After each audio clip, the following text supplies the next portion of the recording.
History is often presented as a straight road with a clear starting point, neatly marked by the first scratches of symbols on clay or stone. Once writing appears, the story feels solid, reliable, and anchored. Names emerge, dates settle into place. Before that moment, however, the road simply fades into mist.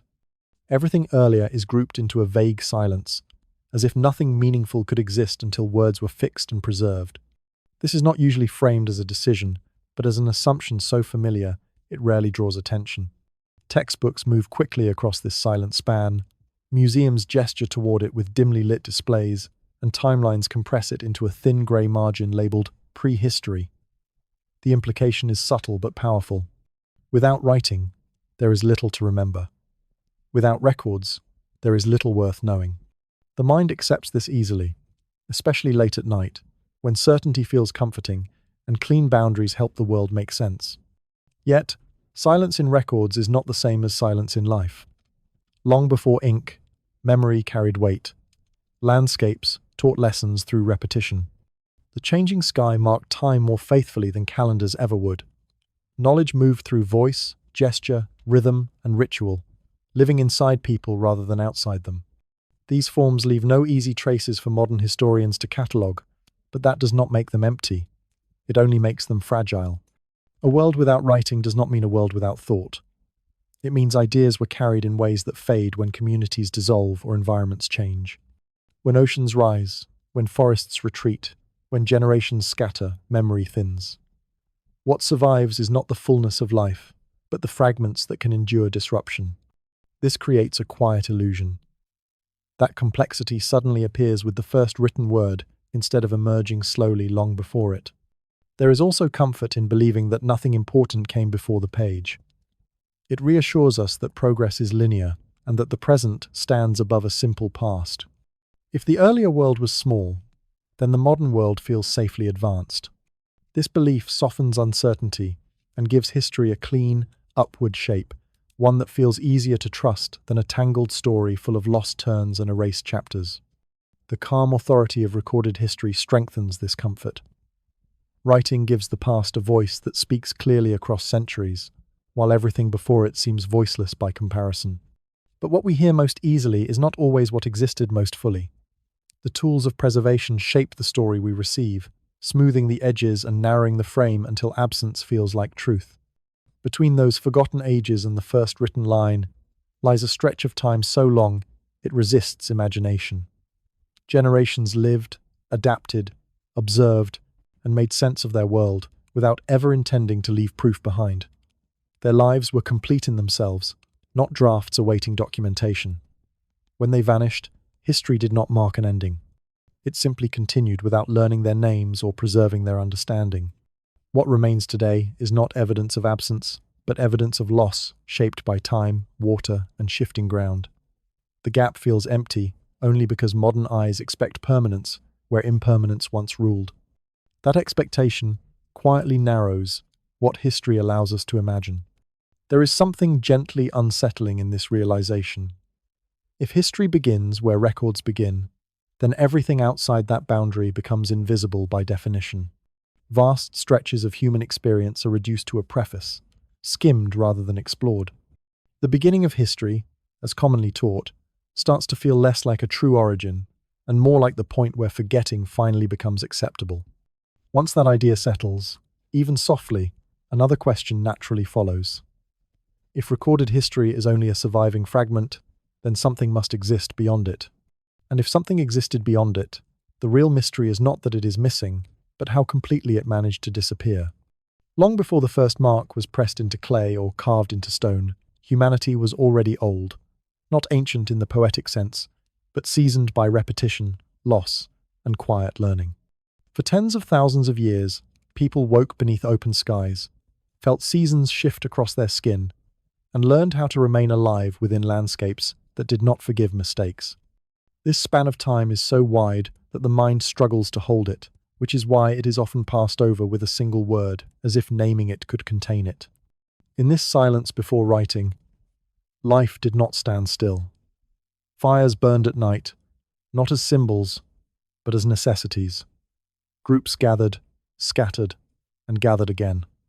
Knowledge moved patiently from one person to another, shaped by voice, memory, and shared experience rather than fixed instruction. The land itself taught lessons, repeating patterns until they became instinct. Rivers revealed when to move. Animals revealed when to wait.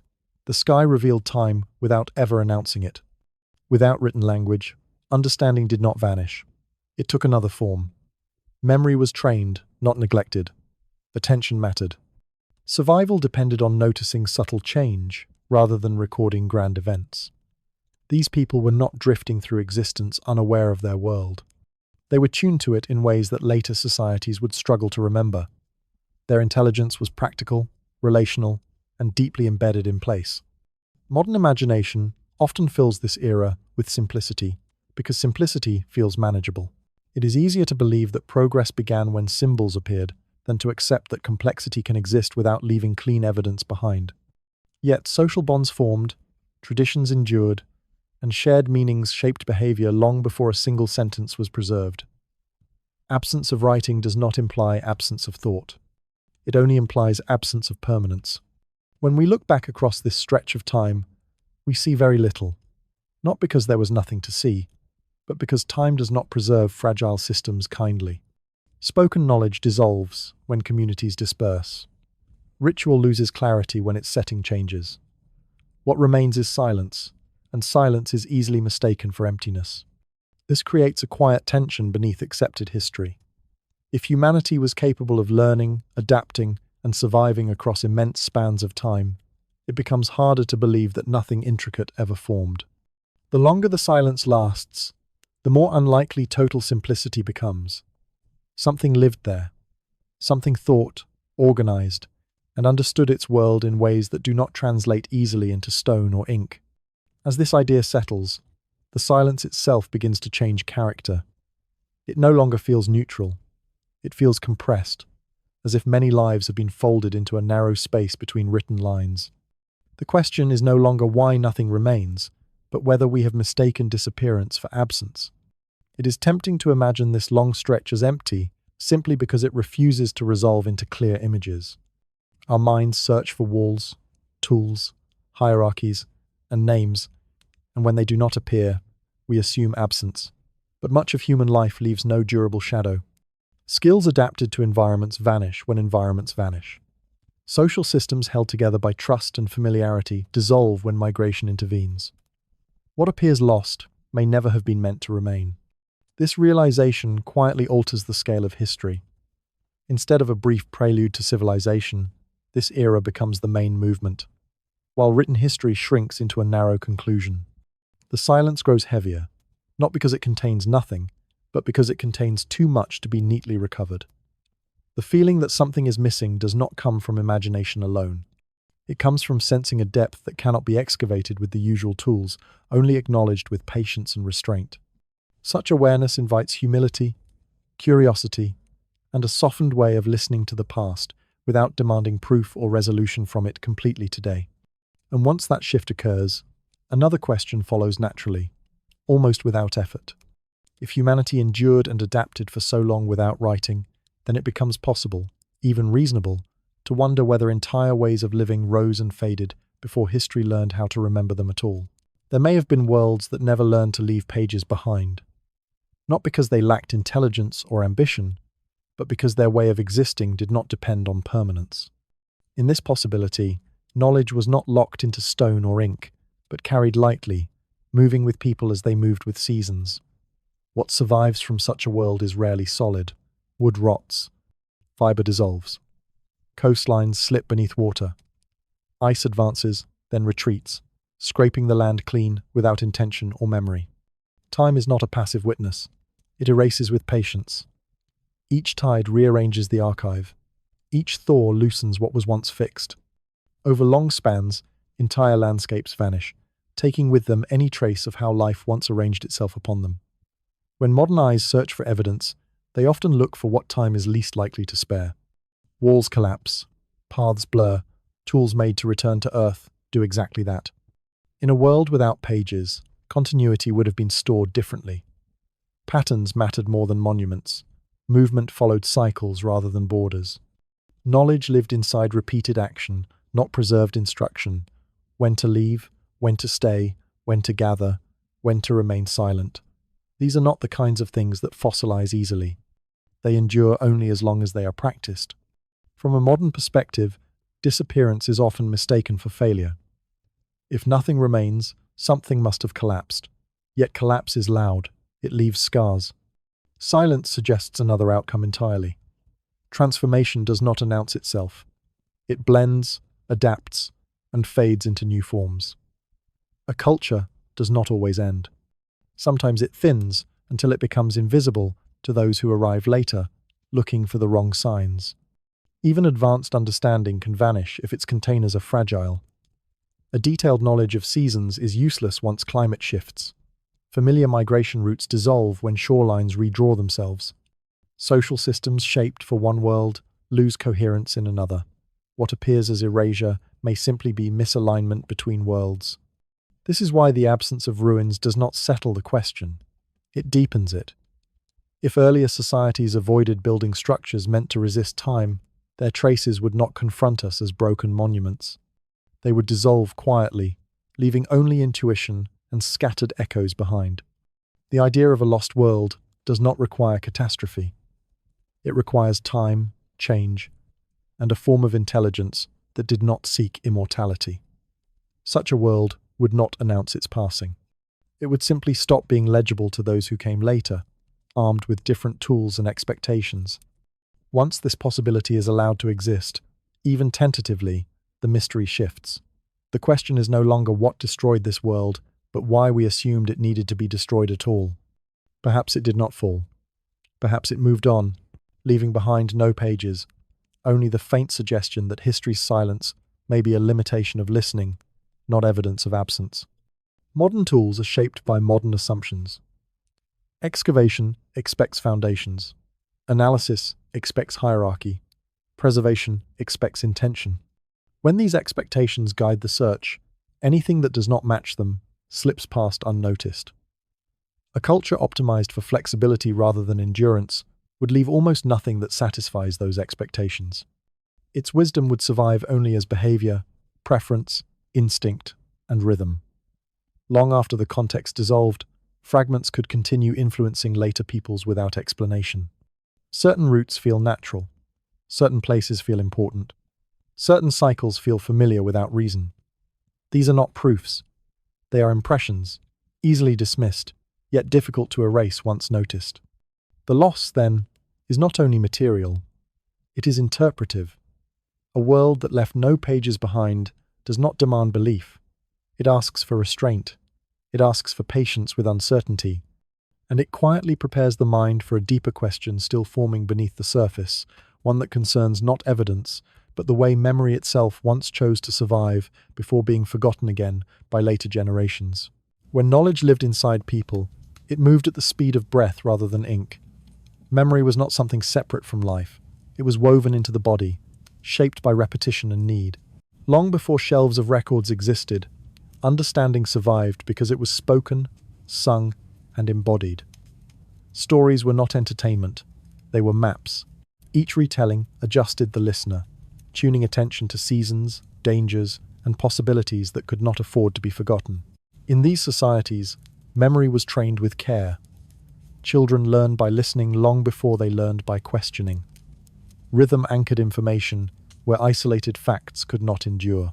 A sequence of stars became a pattern remembered through story. A route across land became a narrative of turns, landmarks, and warnings. Ethical boundaries were not written as laws. They were absorbed through shared remembrance of consequences. Knowledge stayed alive because forgetting carried cost. Oral cultures did not drift aimlessly through time. They refined memory with precision because survival depended on accuracy. A mistake repeated could be fatal. This created an intimacy between knowing and being. To remember was not simply to recall, but to become aligned with a shared past and an expected future.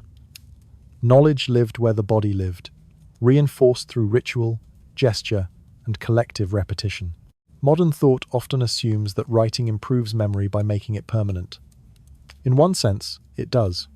Words endure where voices fade. Yet permanence changes the relationship between mind and meaning. When information moves outside the body, attention relaxes. Memory becomes optional. Depth becomes replaceable with access. What was once lived becomes something retrieved. This shift did not happen suddenly. It unfolded slowly, like a convenience accepted without noticing what it displaced. Writing freed the mind from carrying everything, but it also loosened the bond between knowledge and presence. What once demanded active engagement could now rest silently on a surface, waiting to be consulted rather than internalized. The cost of this trade is subtle. External storage preserves detail, but internal memory preserves connection. Oral knowledge links information to emotion, place, and community.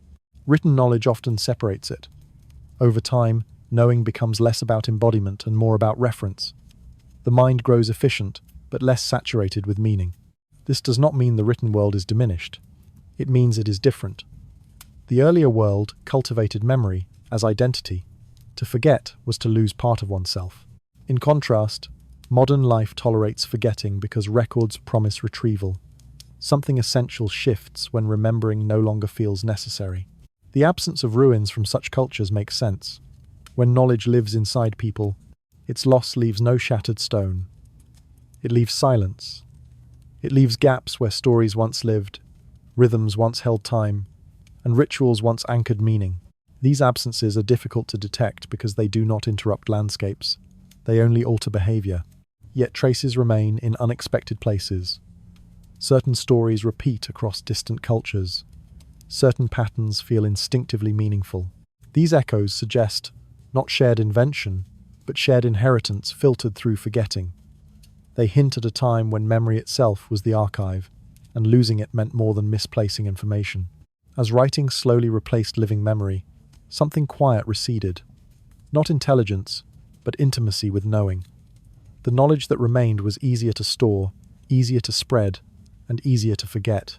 What vanished did not announce itself. It simply stopped being practiced. If knowledge once lived inside people, then its disappearance would not scar the ground. It would soften minds instead. The next question, then, is not what ruins were left behind, but what impressions remain when memory thins without vanishing completely. Even now, the body remembers what language no longer carries. A sense of timing, a feeling of return. These impressions drift beneath awareness, rarely named, yet persistent. They suggest that memory did not vanish cleanly, but scattered, waiting quietly in habits and intuitions, influencing lives without explanation or recognition today still. Across distant lands and separated ages, certain stories continue to surface with quiet familiarity. They appear in different languages, carried by different peoples, shaped by different landscapes, yet they feel strangely related. Floods that cleanse the world, ancestors who arrive from the sky, ages of harmony that end without clear reason. These patterns do not announce themselves as evidence. They drift, recurring softly, like memories half recalled upon waking. From one culture to another, the details change, but the structure remains. A time before now, remembered as brighter, wiser, or closer to something lost. A sudden shift, often tied to water, fire, or sky, after which the world is altered and knowledge becomes fragmented. These stories are not presented as history. They are offered as meaning, woven into ritual, morality, and identity. Yet their persistence raises a question that does not easily settle. It is tempting to explain such similarities as coincidence or borrowing. Stories travel, after all. Humans imitate. Yet some echoes appear where contact seems unlikely, carried across continents by people who never met. The same narrative shapes arise again and again, not as copies, but as variations on a theme. This repetition feels less like invention and more like recall filtered through time. Memory does not survive intact. It compresses. It loses clarity while retaining shape. When precise understanding fades, symbols remain. A flood may no longer describe an event, but it preserves the feeling of overwhelming change. Sky beings may no longer be ancestors, but they keep the sense of origin coming from beyond the familiar ground. Golden ages may not be literal histories, but they hold the emotional weight of a world perceived as more complete than the present. What if these stories are not imaginative creations, but remnants? Not records of specific events, but impressions left by lived experience. When cultures separate, memory fragments with them. Each group carries a piece, reshaped by new conditions, expressed through new language. Over time, the shared source disappears, leaving behind only echoes that feel meaningful without explaining themselves. This possibility does not require agreement or belief. It rests quietly, inviting attention rather than demanding conviction. The mind recognizes patterns instinctively before explanation arrives. That recognition produces a gentle unease, not because something feels wrong, but because something feels familiar without context. Modern thinking prefers clear origins. Either stories are true, or they are invented. Yet memory does not operate within such boundaries. It drifts, it adapts, it hides within metaphor when facts no longer fit. A story can be inaccurate and still preserve something real. It can mislead and still remember. These echoes survive because they are useful in ways facts often are not. They teach caution, humility, and continuity. They remind listeners that the present world is not the first arrangement of reality, nor necessarily the best. Even stripped of detail, they carry a warning, softened by myth, that stability is temporary and change arrives whether invited or not. The dreamlike quality of these shared stories is part of their endurance. Dreams are not precise, yet they persist. They return because they touch something unresolved. The same may be true here. These myths linger because they point towards something that has not been fully processed or entirely forgotten. Seen this way, mythology becomes less about explanation and more about residue. It is what remains when direct memory can no longer survive. The stories are not trying to inform. They are trying to remember, even when remembering is incomplete. As these echoes accumulate, they quietly suggest a deeper loss. If fragments persist across time and distance, then something whole must have existed before fragmentation began. The similarities are not the mystery themselves. They are the after-image. This raises a final, heavier question that settles slowly rather than urgently. If echoes remain, then something erased the original sound. And if that erasure was not unique but recurring, then forgetting itself may follow a pattern as old as humanity. At some point, the echoes begin to suggest something more than loss. They suggest repetition. Not a single disappearance buried deep in time, but a pattern quietly unfolding again and again. The idea arrives gently, without force. History, as it is usually told, describes one long climb, from simplicity to complexity. Yet beneath that familiar arc, another rhythm seems to move, slower and less visible, marked not by progress but by forgetting. The first vanishing may not have been dramatic. No singular moment, no final night illuminated by fire. Instead, it could have unfolded gradually, carried by shifting climates and unstable ground. Waters rose where people once walked. Ice retreated, exposing new land while erasing old roots. Forests moved, animals disappeared, or returned, transformed.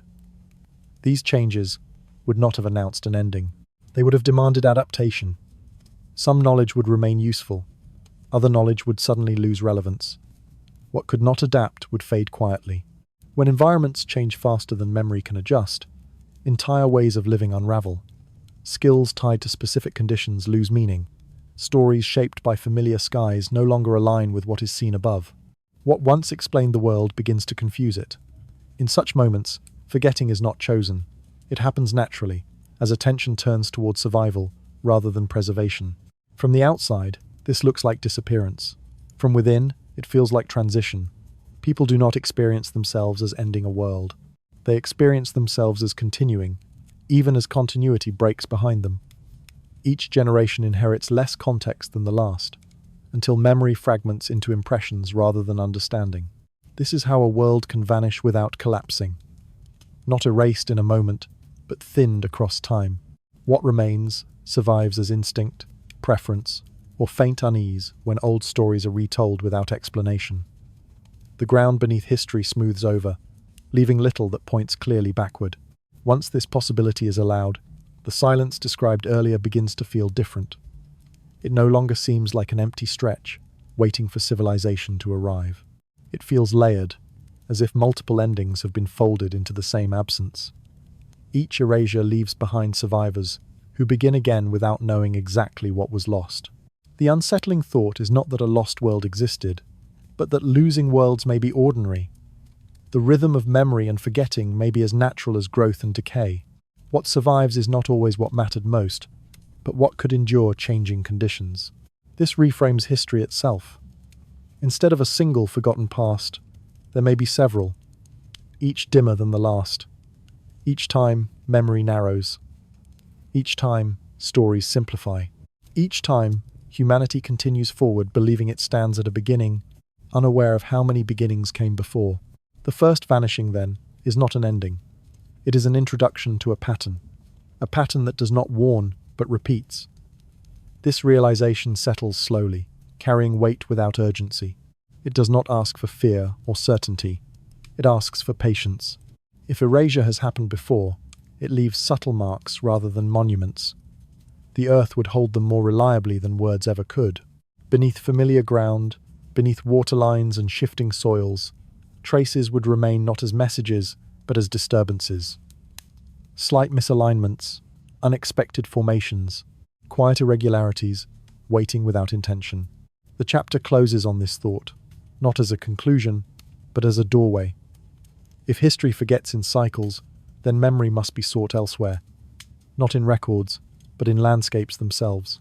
And so, the focus begins to move outward, toward the ground that has witnessed more than it reveals, preparing to listen where time has left its faintest marks. The earth remembers in ways that books never can. Long before stories were written or dates were assigned, the ground beneath human feet was already recording change, layer by layer, without language or intention. Mountains rose and softened. Rivers shifted their paths. Coastlines advanced and retreated. None of this required an audience.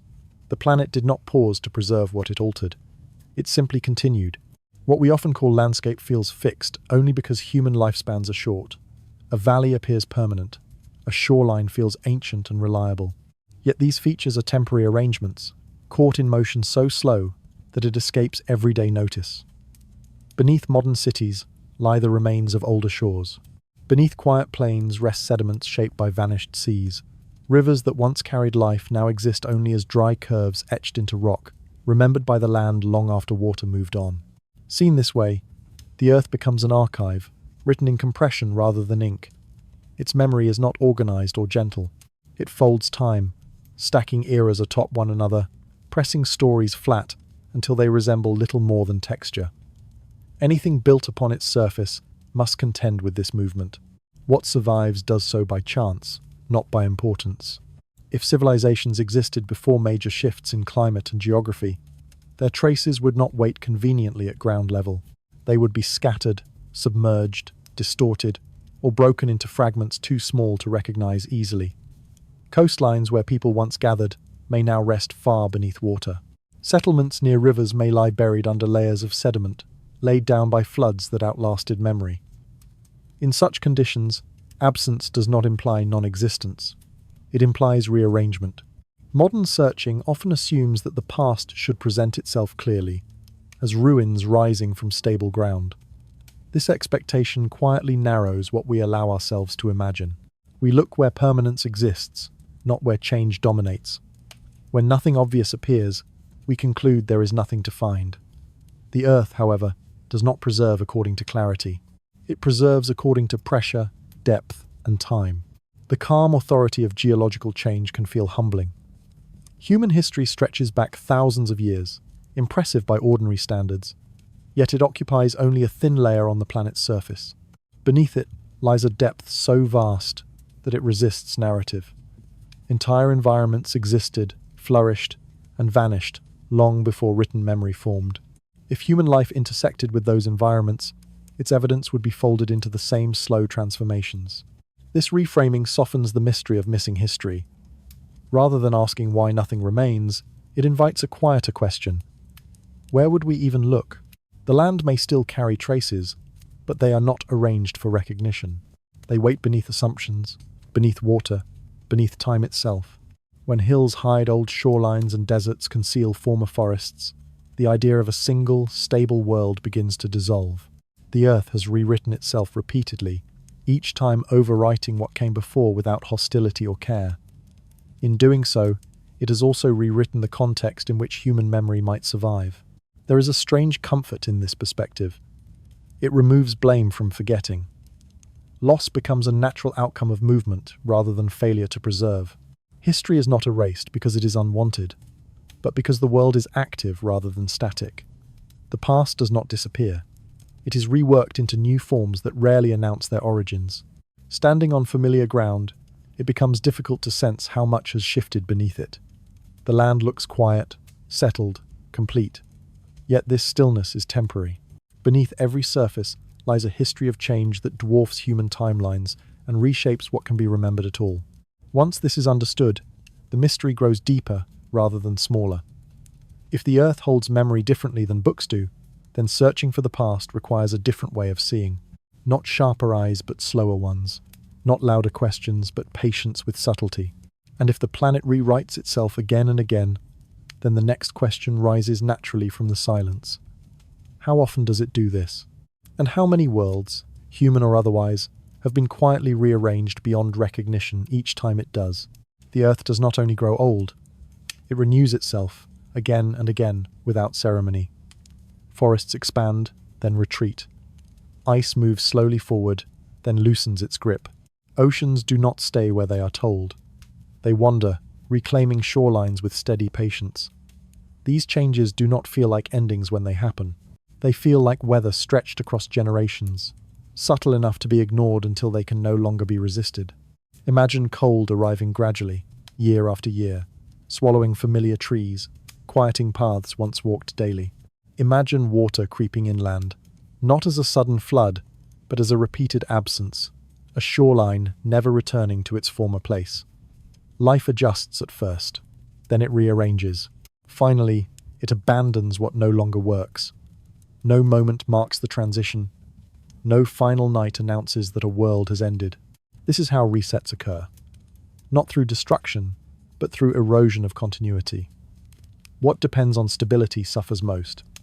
Patterns shaped by familiar seasons falter when seasons blur. Settlements tied to coastlines lose meaning when land sinks or drifts. Knowledge anchored to predictable skies loses relevance when stars shift position relative to the horizon. What once guided becomes unreliable, then useless. The Earth does not consider what is lost. It does not preserve context. It simply moves. In doing so, it breaks stories apart. A generation adapts. The next adapts again. With each adjustment, memory thins. Not because people forget intentionally, but because the world they are remembering no longer exists. These resets do not require catastrophe. They unfold without sound, without smoke, without record. Over time, they achieve the same result as sudden destruction, but without leaving scars that demand explanation. When continuity dissolves slowly, nothing appears broken. It simply stops making sense. Civilizations, if they existed within such transitions, would not leave clear endings. They would scatter. Practices would shift. Meaning would condense into fragments. Survivors would carry pieces forward without knowing what shaped them. To later eyes, this appears as beginning, not aftermath. The unsettling thought is not that the world changes, but that it has done so many times already. Each reset compresses what came before, flattening memory until only the most adaptable impressions remain. What cannot survive change disappears quietly, leaving no boundary where history can say, "Here it ended." Modern stability feels solid because it is recent. Cities stand, coastlines seem fixed, seasons feel familiar. Yet this sense of permanence is temporary by nature. The Earth has never promised to remain consistent. It has only repeated its cycles with variations too slow for comfort, too subtle for alarm. This perspective shifts how loss is understood. Instead of asking which disaster erased the past, it becomes necessary to ask how many times gradual change has achieved the same result. How many worlds ended without ever knowing they were ending? How many times humanity adapted forward without realizing it was stepping away from something complete? These resets do not pause history. They reshape it. They allow life to continue, but memory fractures along the way. What survives is not the whole story, but what can travel light. Skills simplify. Narratives shorten. Complexity gives way to clarity when clarity keeps people alive. By the time stability returns, The past has already been reorganized beyond recognition. Survivors believe they are beginning something new, unaware that they are standing within a continuation they no longer fully understand. The earth does not collapse. It does not mourn what it erases. It starts over by changing just enough to make return impossible. And once this is understood, a quiet unease settles in. Not fear, but recognition. The world has reset itself before. It will do so again. And when it does, memory will not break evenly. It will scatter, leaving fragments behind that feel ancient, disconnected, and incomplete. If this is how history fractures, then forgetting is not failure, it is consequence. And the next mystery waits within that consequence. What survives such resets is never the whole story. Only what fragments can still be carried forward. After a world resets itself, what remains is not triumph, but quiet persistence. Survivors do not stand as heirs to a lost greatness. They move forward as witnesses who no longer recognize the place they inhabit. The land is familiar and strange at the same time. Paths no longer lead where memory expects. Seasons arrive differently. The rules that once guided life no longer apply with certainty. In such moments, knowledge becomes immediate. What matters is not how things used to be, but what still works. Skills narrow. Attention turns inward and practical. History feels distant, even unnecessary, because survival demands presence rather than reflection.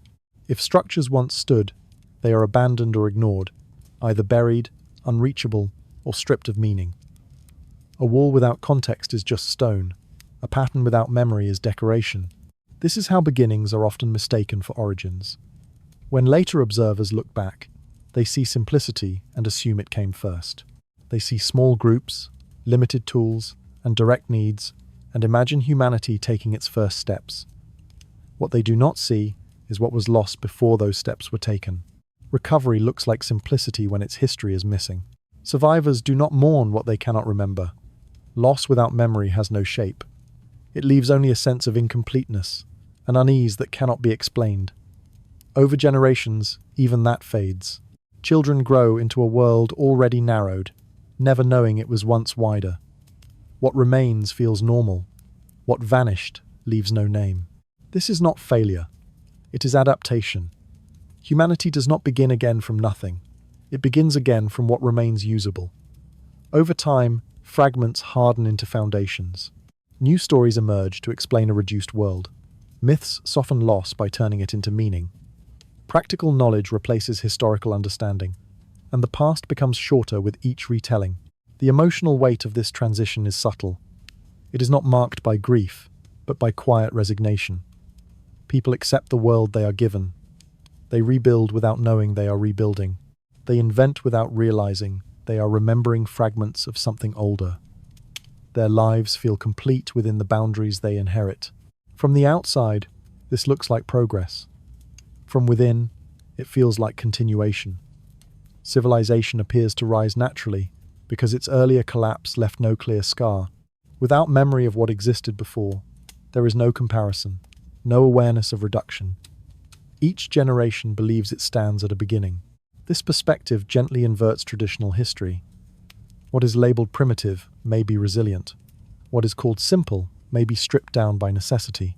The absence of complexity may reflect survival rather than limitation. Humanity does not start at zero. It starts with what it can carry. The idea is not offered as truth, but as possibility. It rests quietly, asking to be considered rather than defended. If survivors carried fragments forward without knowing their origin, then later societies would build upon those fragments, reshaping them into something new. This reframing does not diminish modern achievement. It deepens it. It suggests continuity where we expect rupture. It suggests humility where we assume novelty. Most of all, it invites patience with the past, which may not have been erased, only thinned until its outline became difficult to recognize. As the listener holds this thought, the story prepares to move forward. If survivors shaped new worlds from fragments they barely understood, then those fragments must have influenced what came next. The next chapter turns toward that inheritance, exploring how forgotten pieces of earlier worlds quietly shaped the civilizations history remembers. Early civilization is often described as a moment of sudden awakening, a leap from wandering to building, from survival to intention. Fields are planted, walls rise, communities settle, and history presents these changes as fresh discoveries. Yet another possibility moves quietly beneath this familiar story, one that does not erase human ingenuity but reframes its source. When survivors emerge from a world that has narrowed, they do not step into emptiness. They step into landscapes already shaped by use, memory, and faint recognition. Farming may appear as innovation, but it can also be seen as return. Settlement may look like progress, yet it may echo earlier patterns adapted to altered ground. People do not invent from nothing. They rebuild from what still feels right in their hands. Reconstruction does not require clear recollection. It works through impression. Certain arrangements feel stable. Certain rhythms feel effective. People repeat what works without knowing where it first came from. Over time, these repetitions harden into systems that appear new, simply because their origins are no longer visible. This perspective softens the sharp edges of historical beginnings. Instead of imagining humanity stumbling forward blindly, it suggests a quieter process of remembering without language. Skills emerge that feel intuitive rather than experimental. Structures reflect balance rather than trial and error. Social rules settle into patterns that feel inherited, even when no ancestor can be named. Loss plays an unexpected role in this process. When something complex is taken away, what remains often carries its outline. A reduced world still remembers what it once supported. People rebuild not from ambition alone, but from a sense that something is missing and ought to be restored, even if its original form is unclear. Longing becomes a guide where knowledge once stood. This longing does not aim backward consciously. It moves forward, shaped by need and faint recognition. Early civilizations may have grown not because humans suddenly desired order, but because disorder felt unfamiliar. Stability becomes a response to loss rather than a conquest of nature. Fields are planted because wandering no longer satisfies something older than hunger. Over generations, these reconstructions appear seamless. Children are born into systems already functioning. What began as adaptation becomes tradition. What was rebuilt becomes normalized. The memory of loss fades, leaving only the structure behind. Later observers see achievement without sensing the absence that inspired it. This view reshapes how progress feels. Innovation still matters, but it no longer stands alone. It works alongside memory fragments, shaping them into forms that suit new conditions. Civilization becomes layered rather than linear, built from pieces adjusted and readjusted across time. Understanding civilization as reconstruction introduces gentle variation. Fragments remembered differently lead to different outcomes. No two societies rebuild the same way. Shared echoes diverge into distinct myths, customs, and symbols. What once belonged to a whole becomes many interpretations, each complete in itself. This is not a diminishing of human creativity. It is an expansion of it. Rebuilding from fragments requires sensitivity rather than certainty. It demands listening to what remains and shaping it into something livable. Civilization, seen this way, becomes less about first invention and more about careful continuation. As this idea settles, the story naturally widens. If early societies rebuilt from incomplete memory, then those memories would shift as they traveled. The next step is to observe how fragments change shape over time, becoming symbols, stories, and meanings that no longer reveal their original purpose. This understanding prepares the ground for a deeper exploration. If reconstruction shaped the first civilizations, then variation was inevitable. Memory fragments would bend, drift, and disguise themselves as culture evolved. To follow those transformations, the narrative must turn towards symbolism, where lost meaning survives as form rather than explanation. This quiet shift sets the stage for understanding how myths and symbols grow, carrying echoes forward without revealing what they once clearly meant to later generations alone. Across early cultures, certain shapes return with quiet persistence. Circles drawn into earth, stones lifted into vertical lines, paths aligned with rising light. These forms appear far apart in place and time, yet they feel familiar. The narration does not ask what they mean. It simply notices that they appear, again and again, as if guided by something older than explanation. Symbols like these are often treated as inventions, credited to creativity or coincidence. But repetition invites another way of seeing. When a habit survives across generations without clear instruction, it suggests inheritance rather than design. Hands repeat what feels right long after the reason fades. Circles may have once organized movement or marked shared center. Pillars may have framed sky and ground, helping bodies orient themselves in space. Cardinal directions may have guided travel, ritual, or seasonal return. These possibilities are not asserted. They are felt faintly, like memories without images. Over time, function dissolves while form remains. What once solved a problem becomes something performed for its own sake. Repetition hardens into ritual. Ritual softens into story. Eventually, explanation is replaced by reverence, and meaning is preserved as symbol rather than understanding. This is not corruption. It is survival. Symbols last because they are flexible. They can be carried without instruction, honored without clarity, and passed along without debate. When context vanishes, shape remains. Seen this way, ancient symbolism feels less mysterious and more human. People keep what works. They repeat what feels important. When certainty disappears, familiarity becomes anchor. The symbol steadies, even when its origin is forgotten. This persistence can feel unsettling. If symbols are older than their explanations, then interpretation always arrives late. Modern analysis looks for meaning that once lived in practice, not theory. What remains is form detached from the world that shaped it. When symbols are mistaken for puzzles rather than leftovers, meaning becomes overcomplicated. Layers of interpretation accumulate, each trying to restore what time removed. Complexity grows where simplicity once worked, and mystery deepens where context has vanished. Yet even misunderstood, symbols still function.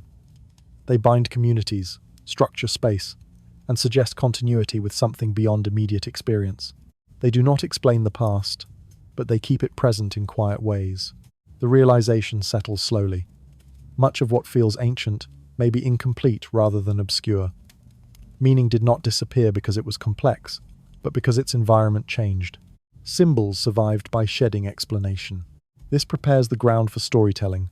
When explanation fails, narrative steps in. Stories emerge not to deceive, but to comfort. They clothe old forms in new language, replacing memory with meaning that fits the present. Symbols endure, stories follow, understanding drifts. What was once known becomes believed. And in that gentle shift, the past moves further away, leaving behind forms that still feel powerful, even when their first purpose has slipped beyond recall. This process happens slowly enough to feel invisible. No single generation notices the change. Each accepts the symbols it inherits as complete. Questions fade when answers seem unnecessary. Use replaces origin, and tradition replaces explanation. From a distance, this creates the illusion of invention. Symbols appear without lineage. Alignment seems intentional rather than inherited. But what looks deliberate may simply be remembered behavior repeating itself across time. Seen together, these repetitions suggest continuity without instruction. They point not to shared agreement, but to shared inheritance filtered through forgetting. The symbols persist because they fit the human body and mind, even when their reasons dissolve. As the listener holds this image, attention begins to shift. If symbols last longer than understanding, then explanation must come later.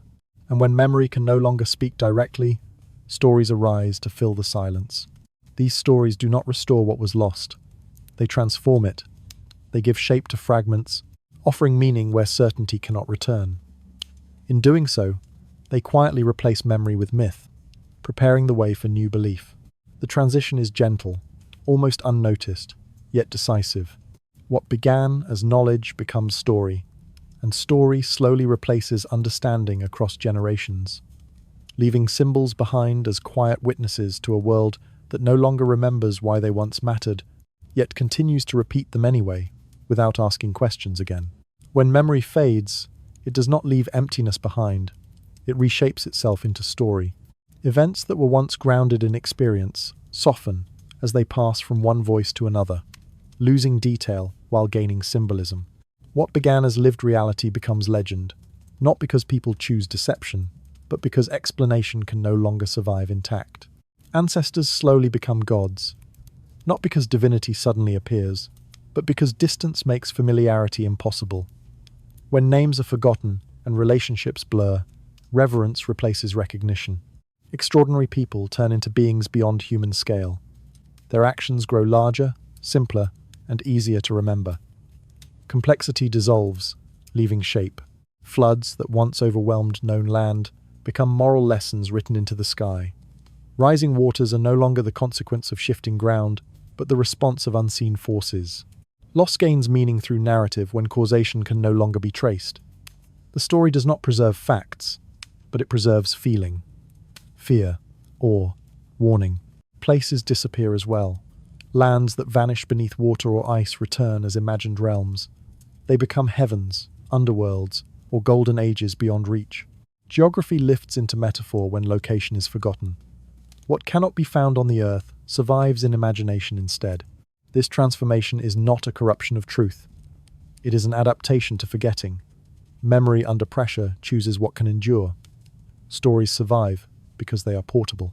They require no structure, no tools, no permanent setting. They live wherever people gather and listen. Over time, myth becomes the language of loss. It does not explain what happened. It explains why it mattered. In doing so, it keeps fragments of the past alive, long after context has disappeared. Meaning outlasts detail. Emotion outlasts accuracy. This is why similar myths appear across cultures. Not because ideas are copied deliberately, but because memory breaks in similar ways under similar pressures. The human mind preserves significance first. When explanation fails, symbol steps in. Modern thinking often treats myth as invention, separating it sharply from history. Yet this division assumes memory either works perfectly or fails completely. In reality, memory degrades unevenly. It loses precision while retaining structure. It forgets names but remembers consequences. Myth emerges not from imagination alone, but from memory struggling to survive. Seen this way, mythology becomes less about belief and more about inheritance. It carries forward what cannot be spoken directly. It protects meaning when truth can no longer be held safely. Myths are not lies. They are compromises. The hush that surrounds ancient stories reflects this tension. They feel important without being clear. They evoke recognition without explanation. Something in them resists dismissal because something real once stood behind them, even if it can no longer be reached. This realization settles gently rather than forcefully. It does not demand reinterpretation of every story. It invites patience. A myth does not need to be decoded to be respected. It needs to be understood as residue. Through myth, memory becomes survivable. Stories soften what would otherwise overwhelm. They make loss bearable. They offer continuity when none can be proven.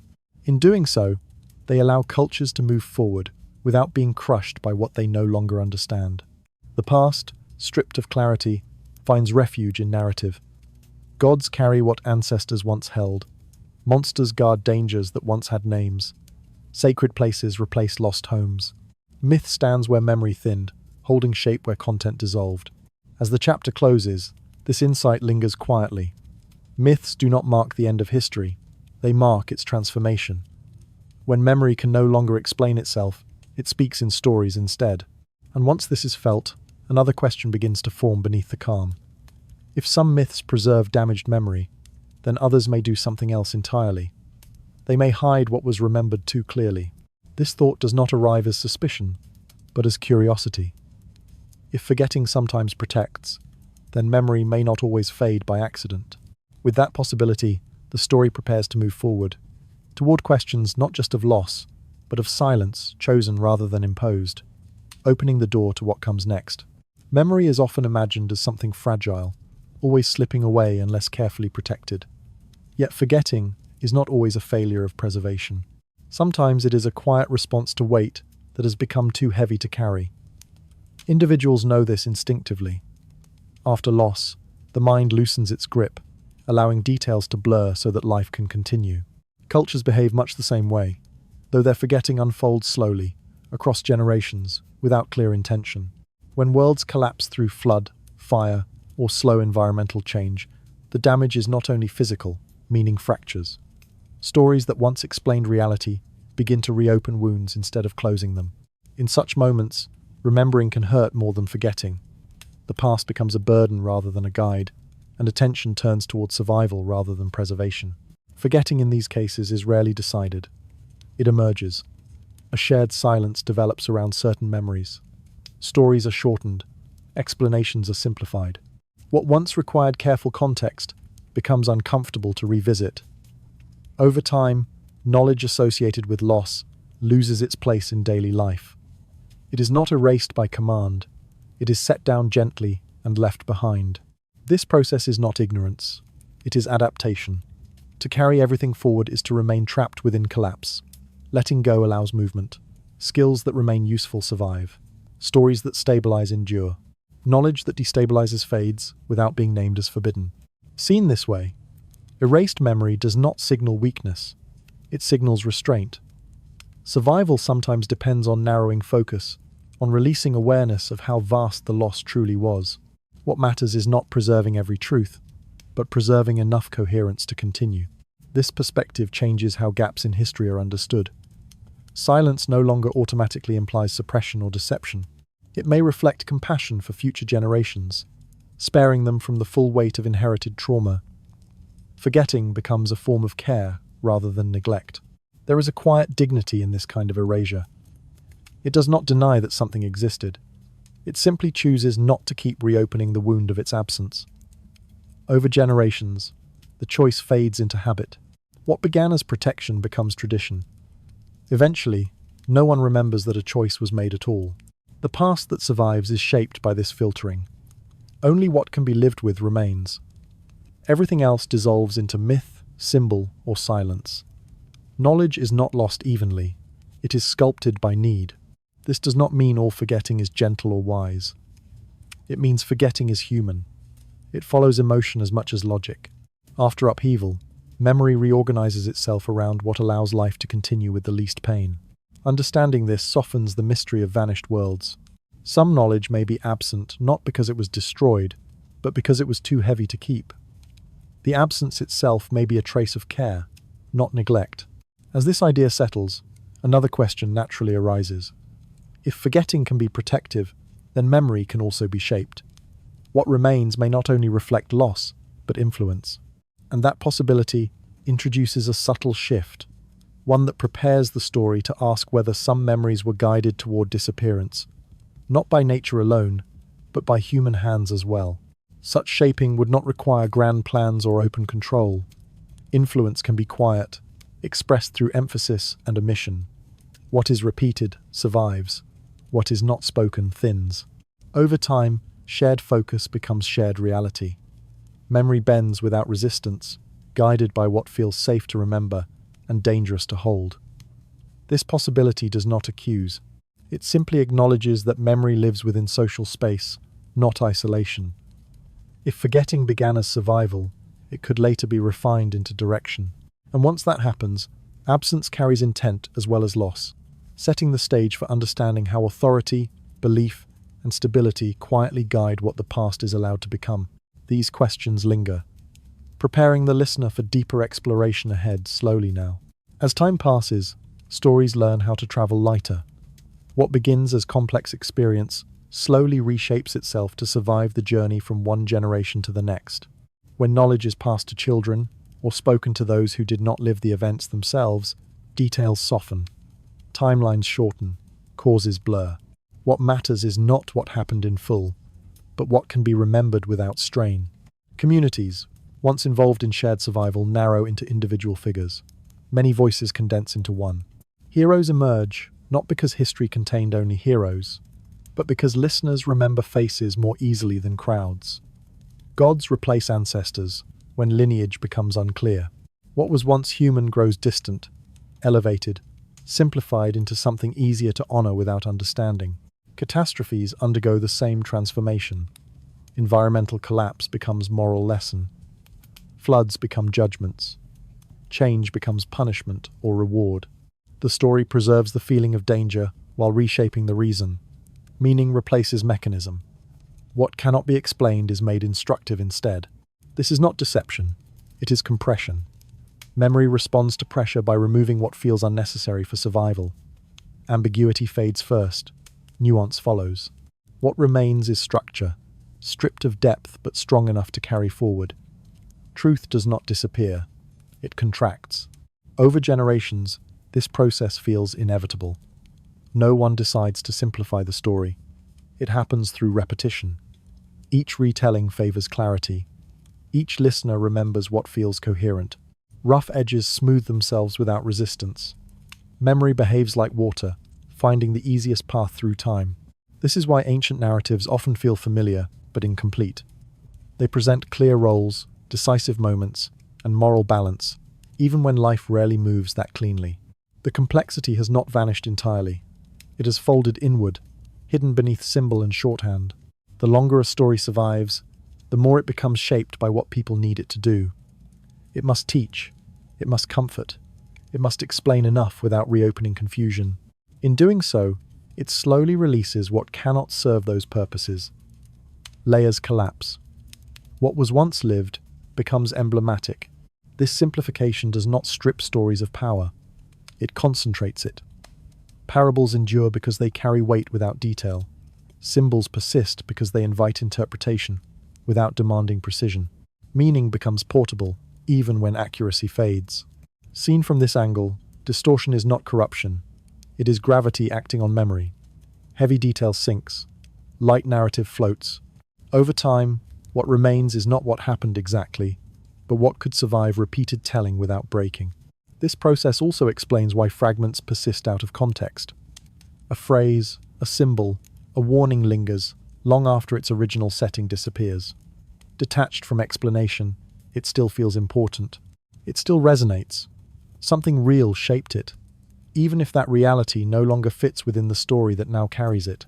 Simplification creates durability, but it also creates loss. Entire layers vanish quietly, not erased, but absorbed. Understanding gives way to belief. Belief gives way to tradition. What once required awareness now requires only acceptance. This is how past worlds continue influencing the present without being recognized. Their stories survive, reshaped into forms that feel natural rather than historical. They guide behavior without revealing origin. They warn without explaining what was lost. As these simplified narratives accumulate, history takes on a familiar shape. Clear beginnings, clear endings, clear lessons. What is missing is not accident, but residue of compression. The past has been folded to fit the present. Recognizing this does not undo simplification. It only reveals its presence. It allows the listener to sense that beneath the clean surface of inherited stories lies something denser, once lived, now unreachable. And if some ideas survive only as fragments, stripped of context but still persistent, then their endurance deserves attention. They may not make sense anymore, but they continue to shape thought and expectation. The next question forms naturally from this recognition. What happens to the fragments that resist simplification entirely? If they cannot be absorbed into clear stories, they do not vanish. They linger at the edges, misunderstood, partially remembered, waiting to be noticed not as explanations, but as traces of something that refused to be fully carried forward intact at all. Not all knowledge offers comfort. Some understanding unsettles rather than guides, loosening the foundations a society relies on to feel stable. When people learn that the world is fragile, that cycles repeat, or that collapse is not an exception but a pattern, certainty begins to thin. Hope does not vanish, but it becomes harder to anchor. In such moments, truth no longer feels empowering. It feels heavy. Cultures respond to this weight quietly. They rarely forbid knowledge openly. Instead, they surround it with boundaries. Certain questions are left unanswered. Certain stories are told only in fragments. Some ideas are wrapped in reverence, placed beyond everyday discussion. Others fade into silence, not because they were proven wrong, but because they were proven difficult to live with. This is how taboos form. Not as rules imposed from above, but as shared discomfort. When understanding threatens cohesion, it retreats to the margins. Knowledge that suggests impermanence does not disappear overnight. It thins. It becomes symbolic, indirect, safely distant. Cycles are transformed into myths. Collapse is reframed as divine will. Fragility becomes morality rather than reality. Such boundaries are not designed to deceive. They are shaped by survival. Societies need continuity to function. If too much instability is held in awareness, action slows, faith weakens, purpose fractures.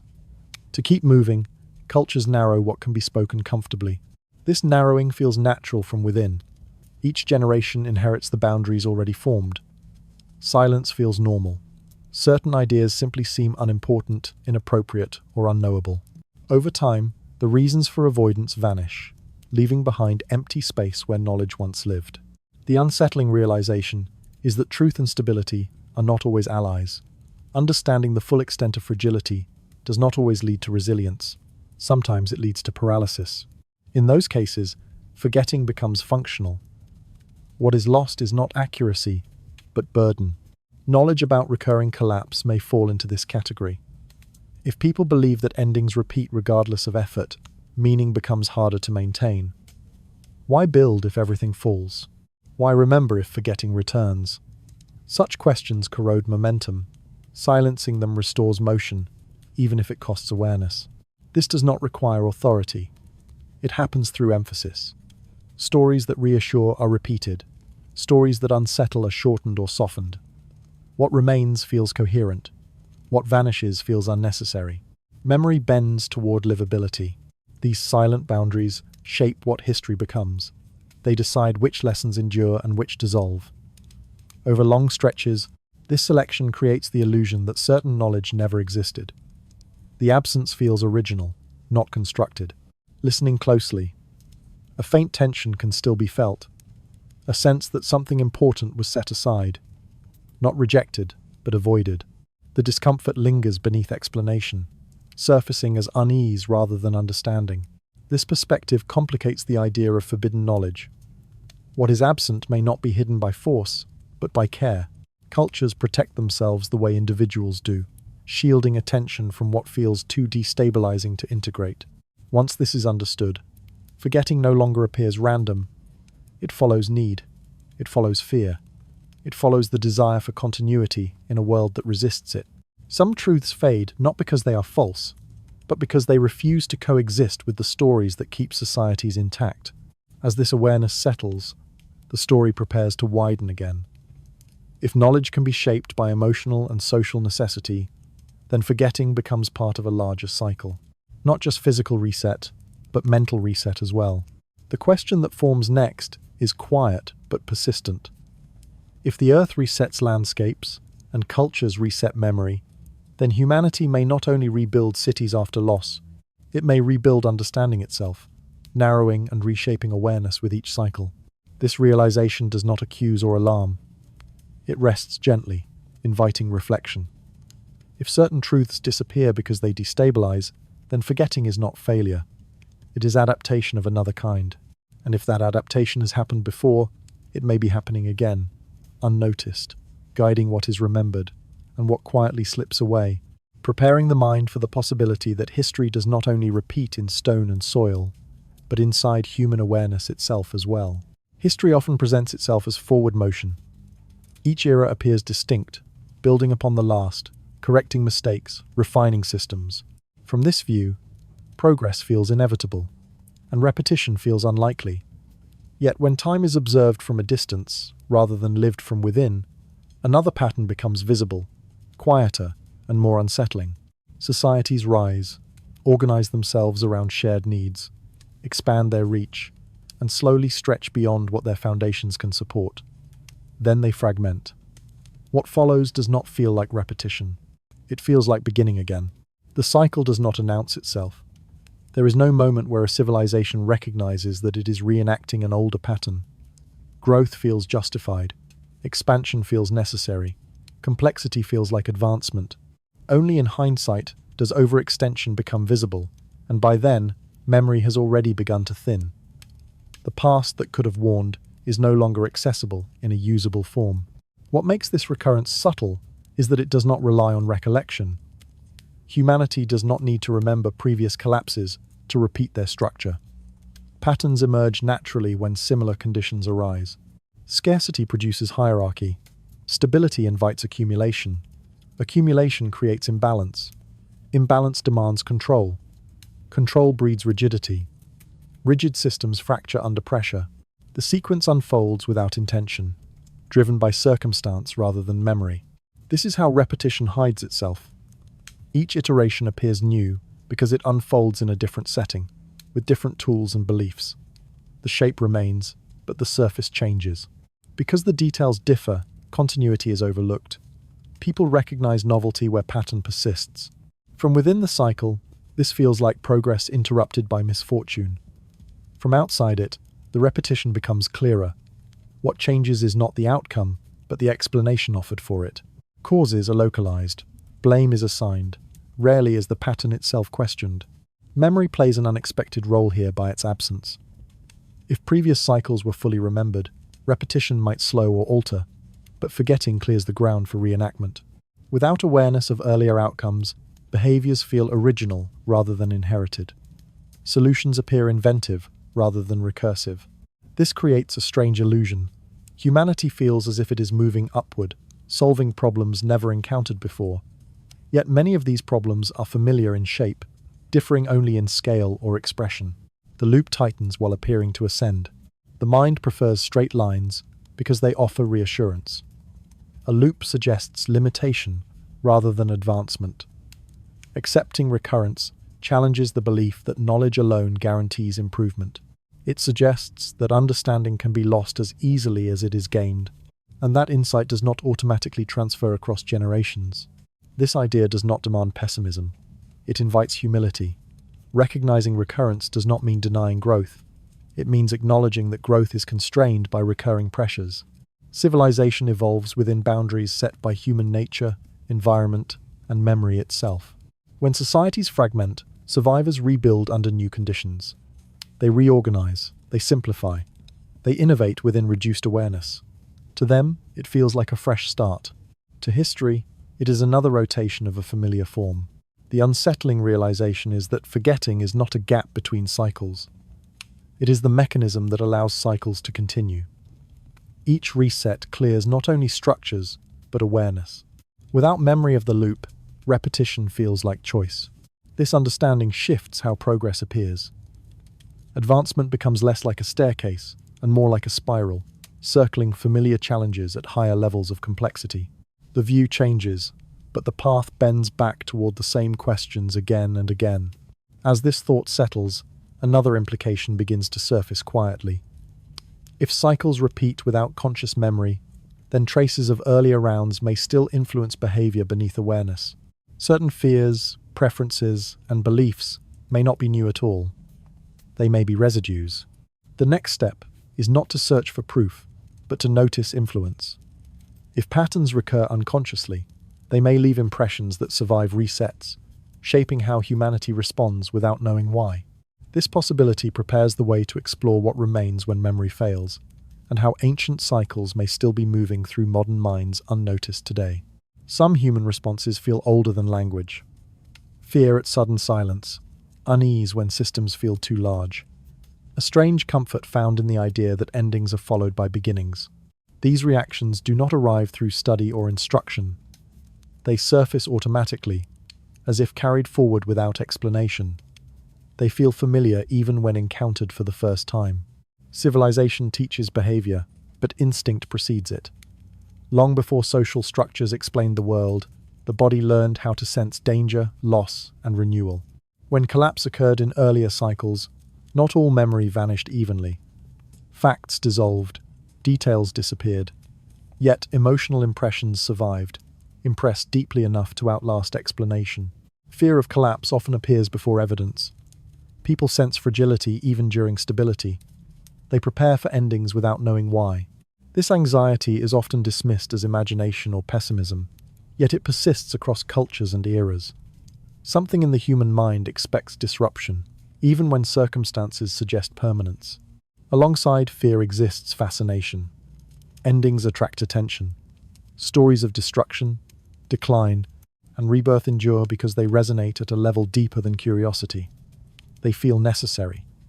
They echo something experienced before, something unresolved. The mind returns to them, not for comfort, but for familiarity. Hope for renewal follows closely behind.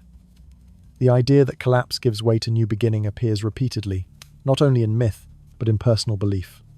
This hope does not erase fear, it balances it. Together, they form a pattern that feels ancient rather than learned. These instincts suggest that humanity remembers more than it realizes.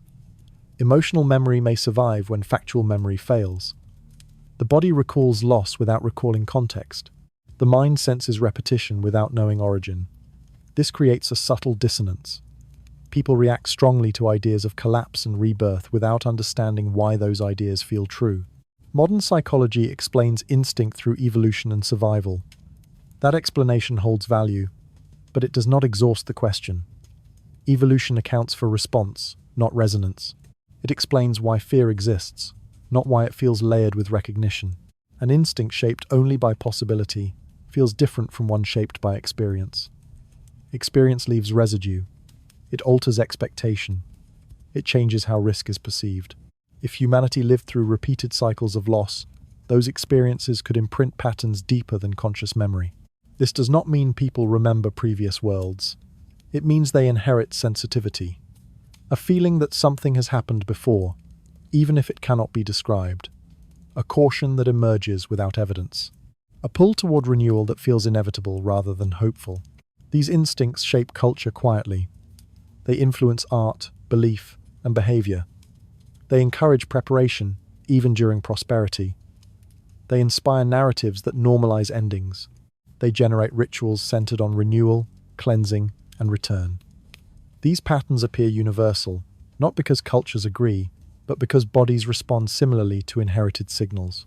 Such responses do not need explanation to function. Instinct bypasses reasoning. It acts before understanding arrives. This allows emotional memory to survive, where factual memory cannot. Even when stories are simplified or forgotten, the response remains intact. There is comfort in recognizing this. It suggests continuity rather than randomness. Humanity may not be moving blindly through cycles. It may be responding to echoes carried within. Fear and hope do not arise in opposition. They arise as paired responses to remembered loss and anticipated renewal. This perspective reframes anxiety and fascination not as flaws, but as inheritance. The nervous system carries information that history cannot store. Instinct becomes a quiet archive, preserving impressions without narrative. The familiarity listeners feel when hearing about destruction and rebirth may not be coincidence. It may be recognition without memory. An echo that survived because it mattered for survival. As this idea settles, the question widens gently. If emotional memory can endure beyond collapse, then perhaps instinct is not the only thing that persists. Perhaps other fragments survived as well, carried not in detail, but in form. The story prepares to move outward again. Beyond fear and hope, beyond instinct alone. If cycles leave impressions within the mind, they may also leave marks elsewhere, subtle enough to be overlooked, persistent enough to shape the present without being recognized. And if those marks exist, then remembering may not require recovery of the past, only attention to what remains quietly active beneath awareness today still. There is a question that returns again and again, yet rarely stays long enough to be examined. It surfaces briefly, then slips away, replaced by more comfortable explanations. It asks whether this world has happened before, not in fragments or isolated moments, but in full cycles. It wonders whether humanity has risen, organized, forgotten, and begun again more than once. The question feels heavy, not because it lacks evidence, but because of what it implies. To consider prior cycles is to loosen the idea of uniqueness. Modern civilization rests quietly on the belief that it stands apart, that it represents culmination rather than repetition. This belief is rarely stated, yet it shapes confidence in progress, permanence, and direction. Accepting recurrence would ask for something difficult. It would ask for humility. If cycles came before, then collapse is not an anomaly, it is part of the pattern. If others believed themselves advanced and enduring, then certainty loses its strength. The present becomes one moment among many, not the final chapter. This thought does not threaten daily life directly, but it unsettles the story beneath it. Denial, in this sense, does not arrive through argument. It arrives through absence. The question is not debated, it is avoided. History is framed as linear not because recurrence has been disproven, but because linearity feels safer. A straight line promises improvement. A loop suggests limits. There is comfort in believing that memory increases with time, that lessons accumulate rather than dissolve. Recurrence challenges this comfort. It implies that knowledge can be lost as easily as gained, and that awareness does not automatically transfer forward. Such an idea introduces vulnerability into places that prefer certainty. The resistance to cycles is rarely conscious. Most people do not reject the idea outright. They simply never linger on it. It feels abstract, speculative, unnecessary. Practical life does not require it. Stability feels more important than reflection on collapse. Yet avoidance itself signals something. Questions that carry no weight are easily dismissed. This one returns persistently, appearing in speculation, fiction, philosophy, and quiet moments of doubt. It does not force belief. It invites recognition. The possibility that humanity has walked this path before suggests that forgetting is not a failure of modernity, but a feature of the pattern. Each cycle narrows memory until only what feels relevant survives. Awareness resets along with structure. The past becomes unreachable, not because it is hidden, but because it no longer fits the present story. This perspective does not accuse humanity of blindness. It suggests restraint. The mind may avoid certain questions because answering them disrupts coherence. If civilization depends on belief in endurance, then doubt about permanence weakens its frame. Denial then becomes adaptive. It allows people to build, plan, and hope without carrying the full weight of fragility. Ignoring recurrence makes progress feel meaningful rather than temporary. The quiet tension emerges here. If denial comforts, then truth may unsettle. And if truth unsettles, it may retreat on its own. The question fades, not because it is answered, but because it is difficult to live with. Late at night, when distractions thin, the question sometimes returns. It arrives without urgency. It simply waits. Has this happened before? Have others believed themselves secure?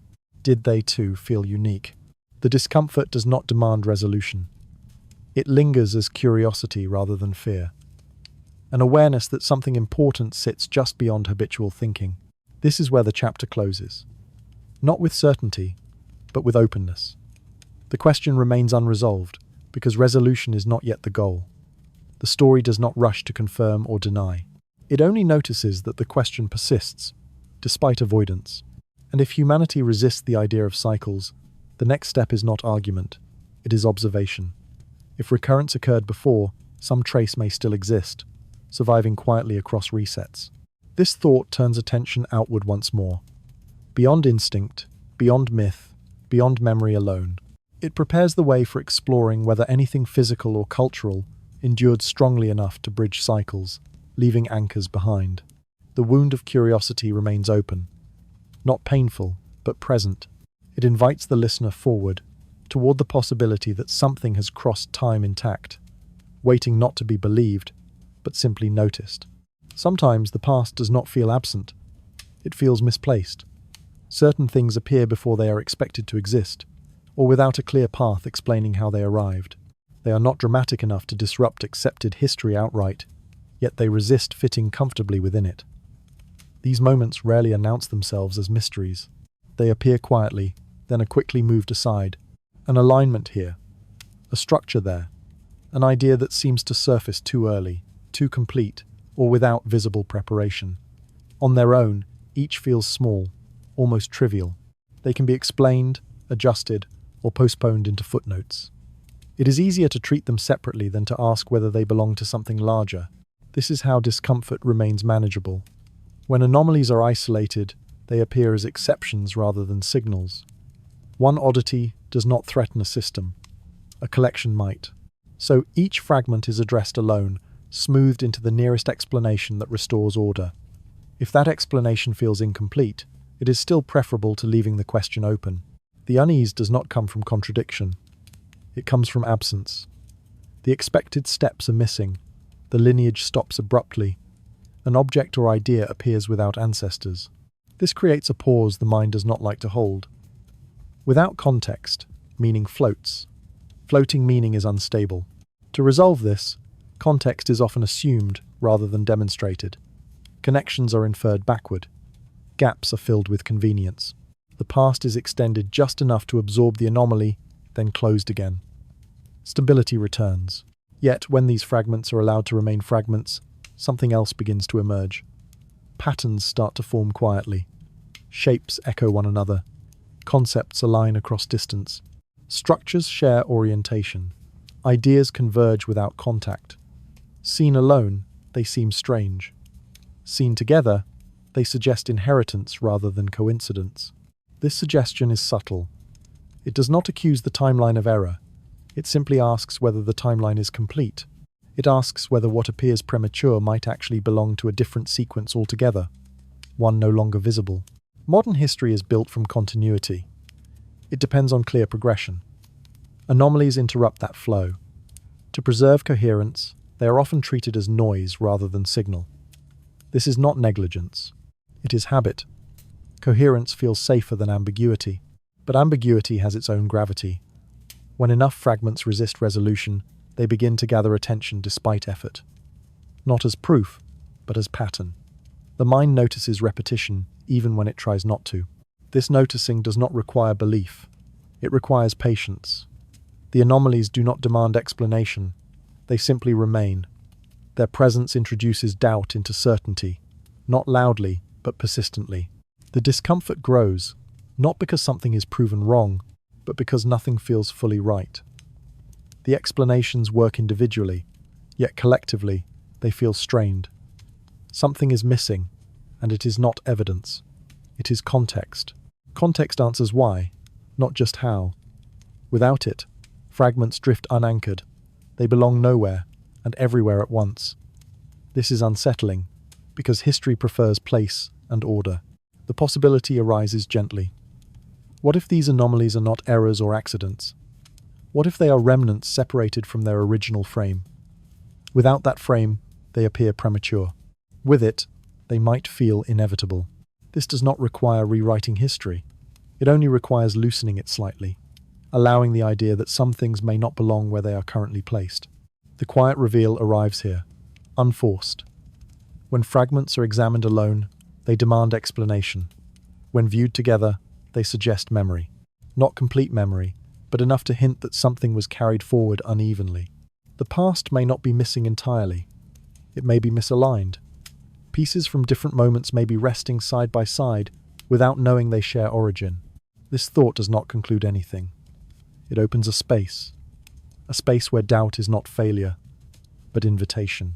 If anomalies exist without context, the question is no longer whether they matter. The question becomes why context is missing at all. And if it is missing, whether that absence happened naturally, or whether certain frames of understanding were never allowed to form in the first place. That curiosity lingers softly, pulling attention toward what decides which histories feel acceptable and which remain fragmented, waiting for someone willing to notice them together at last. Across time, history develops boundaries that feel invisible from within. They are not drawn with intention or enforced by warning. They emerge gradually as a shared sense of what sounds reasonable, what feels possible, and what should not be questioned too closely. Institutions grow within this atmosphere, shaped by expectation rather than control, responding to discomfort by smoothing rather than confronting. Stability is valuable. Systems that preserve it tend to thrive. When ideas threaten coherence, they are rarely challenged directly. Instead, they are softened, reframed as speculation, or delayed for further consideration. This is not deception. It is maintenance. Order depends on continuity, and continuity depends on limits that feel natural. Histories that align with existing frameworks are easier to accept. They confirm identity, reassure progress, and preserve confidence in linear development. Ideas that stretch timelines or imply forgotten complexity demand adjustment. Adjustment costs certainty. Most systems choose efficiency instead. Over time, a quiet filtering takes place. Evidence that fits is emphasized. Evidence that resists interpretation is isolated. Anomalies are addressed individually, never collectively. Coincidences accumulate explanation. Myths are placed safely outside history. Repetition turns preference into structure. No one needs to suppress information for this to happen. Discomfort alone is enough. The mind prefers coherence over expansion. Institutions mirror this tendency. They converge on stability without coordination. This creates blind spots rather than cover-ups. Some questions stop being asked not because answers are forbidden, but because they unsettle expectation. Over time, absence feels original. What once provoked curiosity fades into irrelevance. History then appears orderly. Its gaps feel intentional. Yet beneath this order lies a mission shaped by comfort. Evidence does not speak on its own.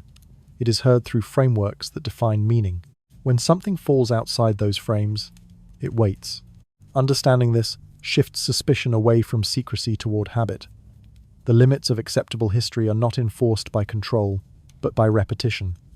What feels implausible is ignored. What feels plausible is reinforced. Once this pattern is noticed, another possibility opens. Survivors of earlier cycles may not have hidden themselves physically. They may have hidden symbolically. Their traces softened into ritual, tradition, or story until they no longer challenge structure. If boundaries shape memory, survival across cycles depends on adaptability. What fits survives. What threatens stability dissolves into meaning. These limits feel reasonable because they grow slowly. Each generation inherits assumptions already settled. Questions adapt before they are asked. Curiosity learns its range through tone rather than rule. Understanding this does not accuse history. It reframes it. If acceptable history has edges, then beyond those edges lie fragments shaped to endure by avoiding attention, waiting to be noticed in another way. There is a way for knowledge to survive when it can no longer remain visible. It sheds its surface, loosens its clarity, and slips into forms that appear harmless, even decorative. What once explained the world directly becomes something performed, repeated, or admired without question. In this way, understanding avoids confrontation by becoming something else. Across long spans of time, ideas adapt just as living things do. What cannot remain exposed learns to blend in. Technical insight becomes ritual. Observed patterns become art. Hard-earned understanding softens into superstition. The shape remains, but the explanation fades. Knowledge continues without announcing itself as knowledge. This transformation is not planned. It unfolds gradually, guided by survival rather than intention. When clear explanation becomes dangerous, inconvenient, or destabilizing, meaning hides behind symbol. What was once taught is now enacted. What was once known is now revered. In losing clarity, it gains endurance. Ritual is one of the safest containers for this kind of survival. It does not demand understanding to function. It only asks for repetition. Movements are preserved. Sequences are followed. Timing is maintained. Meaning becomes secondary to practice. Over generations, the reason disappears, but the form remains intact. Art works similarly. Shapes, proportions, and alignments endure because they feel balanced or pleasing. Their function becomes aesthetic rather than instructional.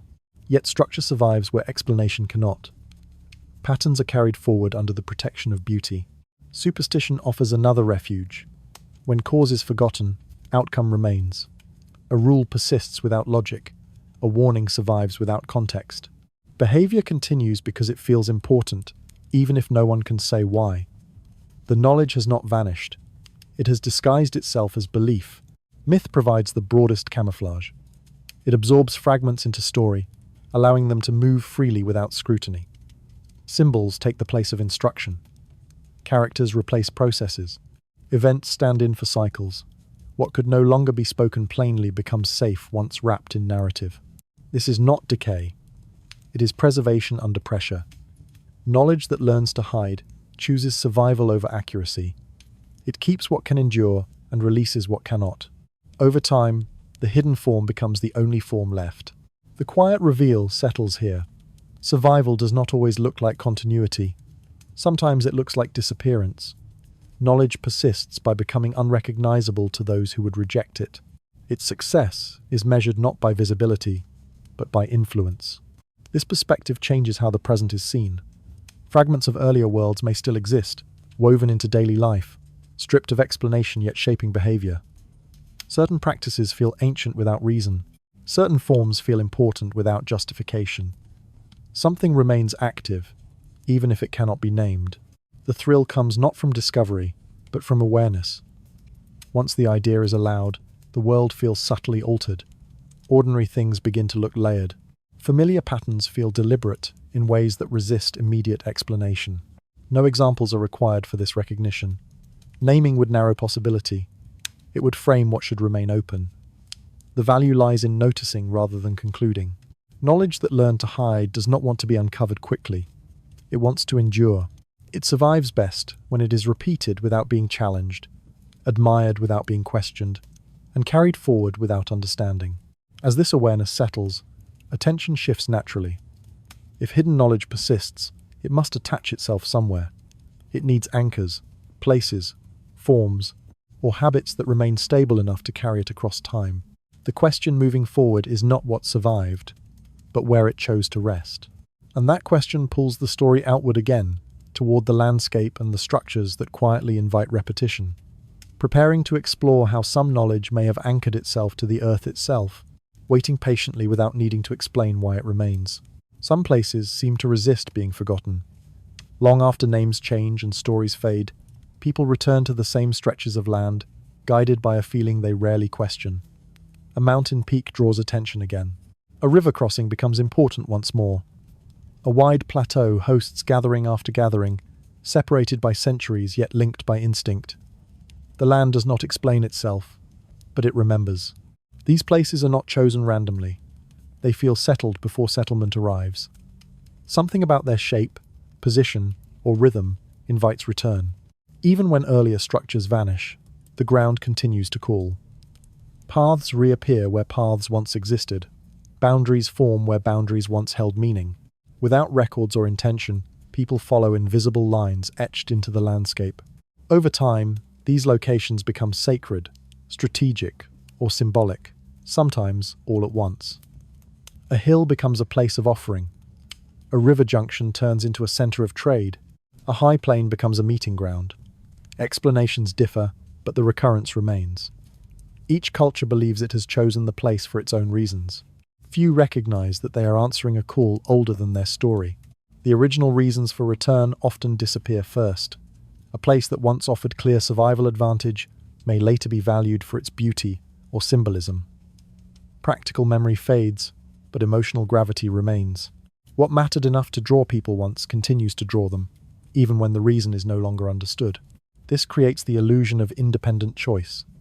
History appears to reset, yet attention gathers in familiar locations. New structures rise where old ones collapsed. New meanings are assigned to old ground. Each age believes itself original, unaware that it is following a pattern laid down long before.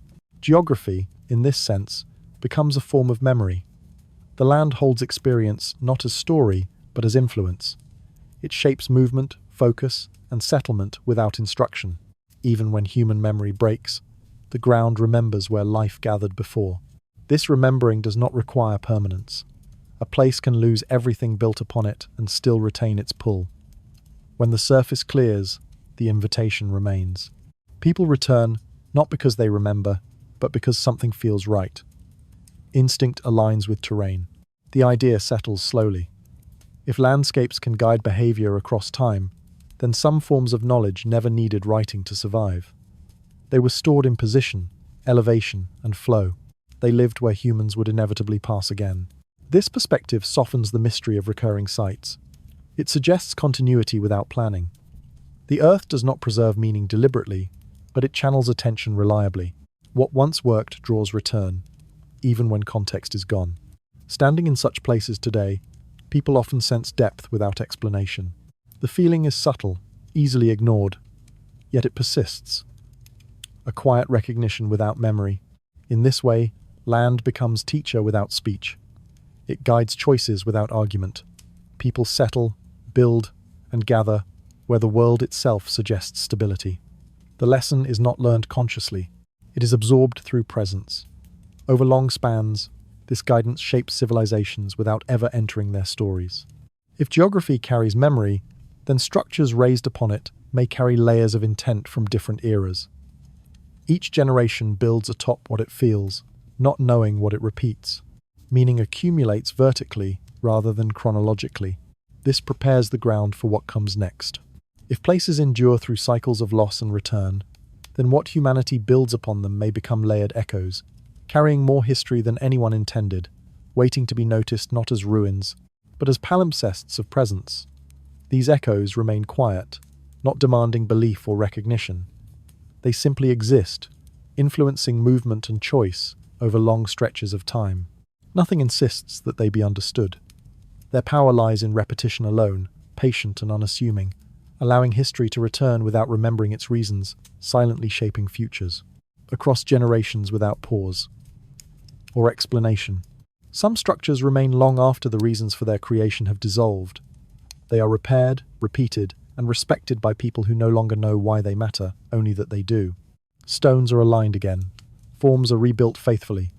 Care continues without explanation, guided by a sense of importance that resists analysis.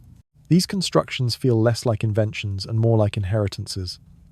Later societies encounter them already standing, shaped by intentions that no longer speak clearly. Without context, function blurs. What once organized movement, marked time, or guided attention becomes ceremonial, symbolic, or sacred. The original purpose recedes, but the structure stays. Repetition becomes preservation. Each generation repairs what it has been given, not because it understands, but because disruption feels wrong. The act of rebuilding becomes tradition. The form survives because it is expected to survive. Over time, expectation replaces understanding entirely. This process carries quiet power. A structure does not need explanation to influence behavior. Its presence directs movement, gathers people, and frames space. Even stripped of meaning, it still shapes experience. The body responds before the mind asks questions. When comprehension fades, reverence often takes its place. What cannot be explained becomes honored. Mystery protects form. Inquiry slows. Maintenance continues. The structure shifts from tool to symbol, from instruction to anchor. Seen this way, architecture becomes less about design and more about continuity. What stands is not merely built, it is remembered in motion. Each repair echoes an earlier act, even if the memory of that act is gone. The form carries itself forward through repetition. This challenges the idea that building always follows understanding. Sometimes it is the reverse.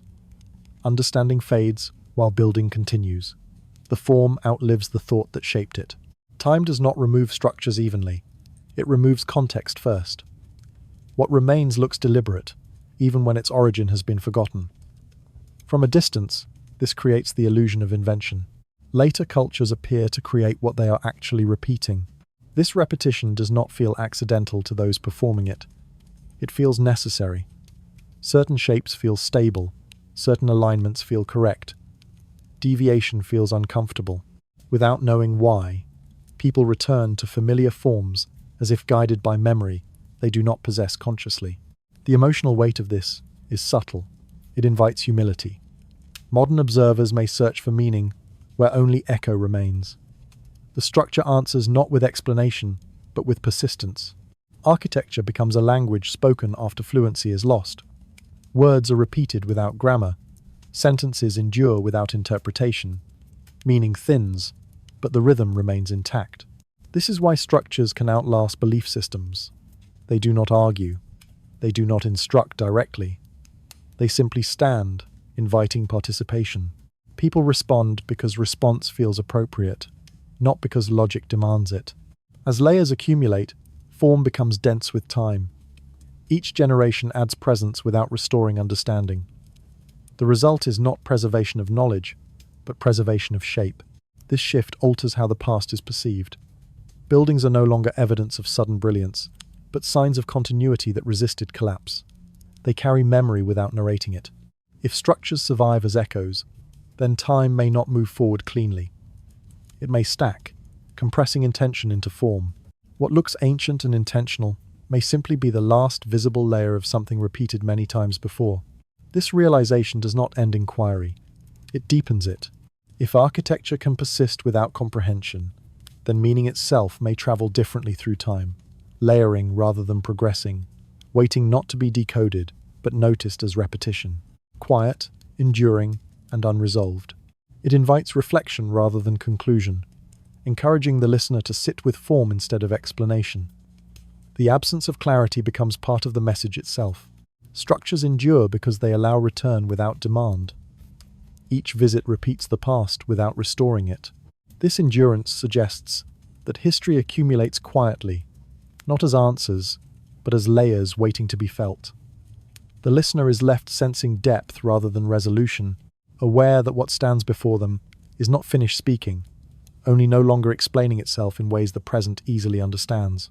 Meaning lingers in repetition, shaping perception subtly, guiding behavior silently, and reminding those who notice that survival sometimes prefers continuity over comprehension alone now.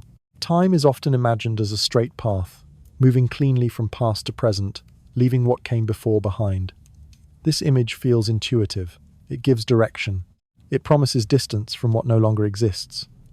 Yet, when history is observed closely, that line begins to blur. The past does not always stay behind us. Sometimes it remains beneath us, quiet and compressed. Civilizations do not simply replace one another. They settle. They rebuild. They layer themselves onto ground already shaped by lives that came earlier. Stones are moved, reused, reinterpreted. Paths are followed again without knowing who first walked them. Each age believes it stands alone, yet it rests on foundations it did not create. In this view, time behaves less like a line and more like sediment. Each era deposits itself gently over the last. What lies below is not erased, it is buried. Pressure increases, memory flattens, context dissolves.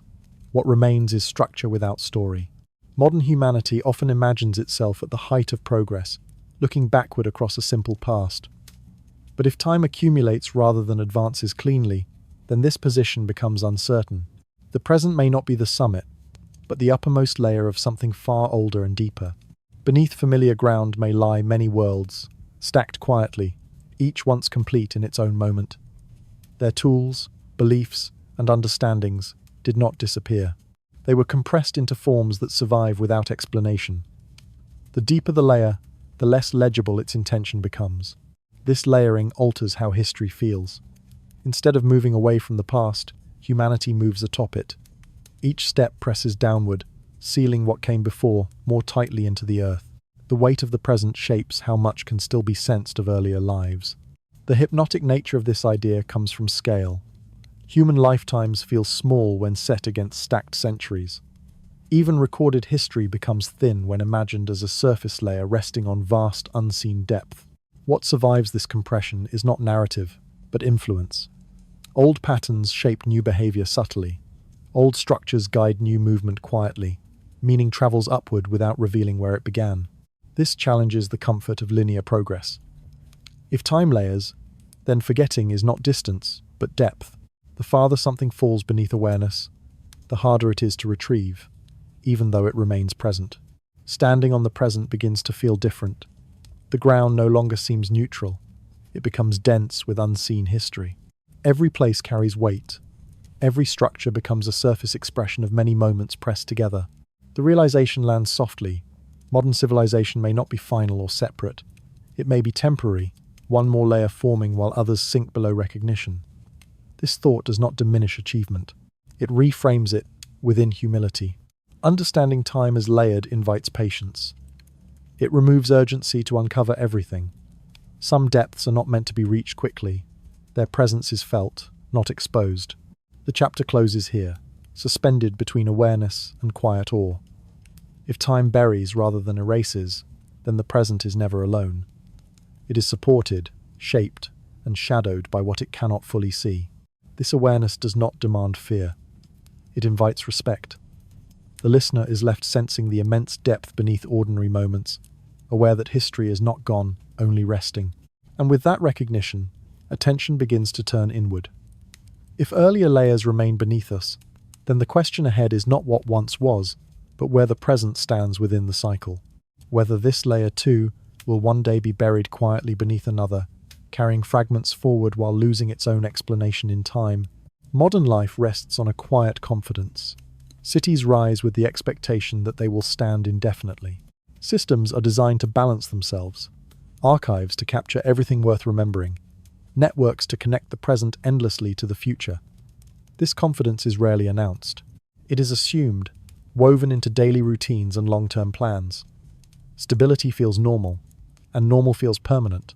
The dreamlike tone of progress smooths uncertainty.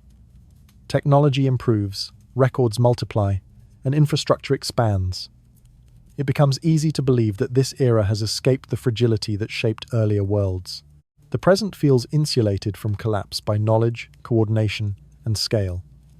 Even disruption appears manageable, a problem to be solved rather than a signal to pause. Yet every civilization that came before felt a similar assurance. Each built as if it had arrived at something lasting.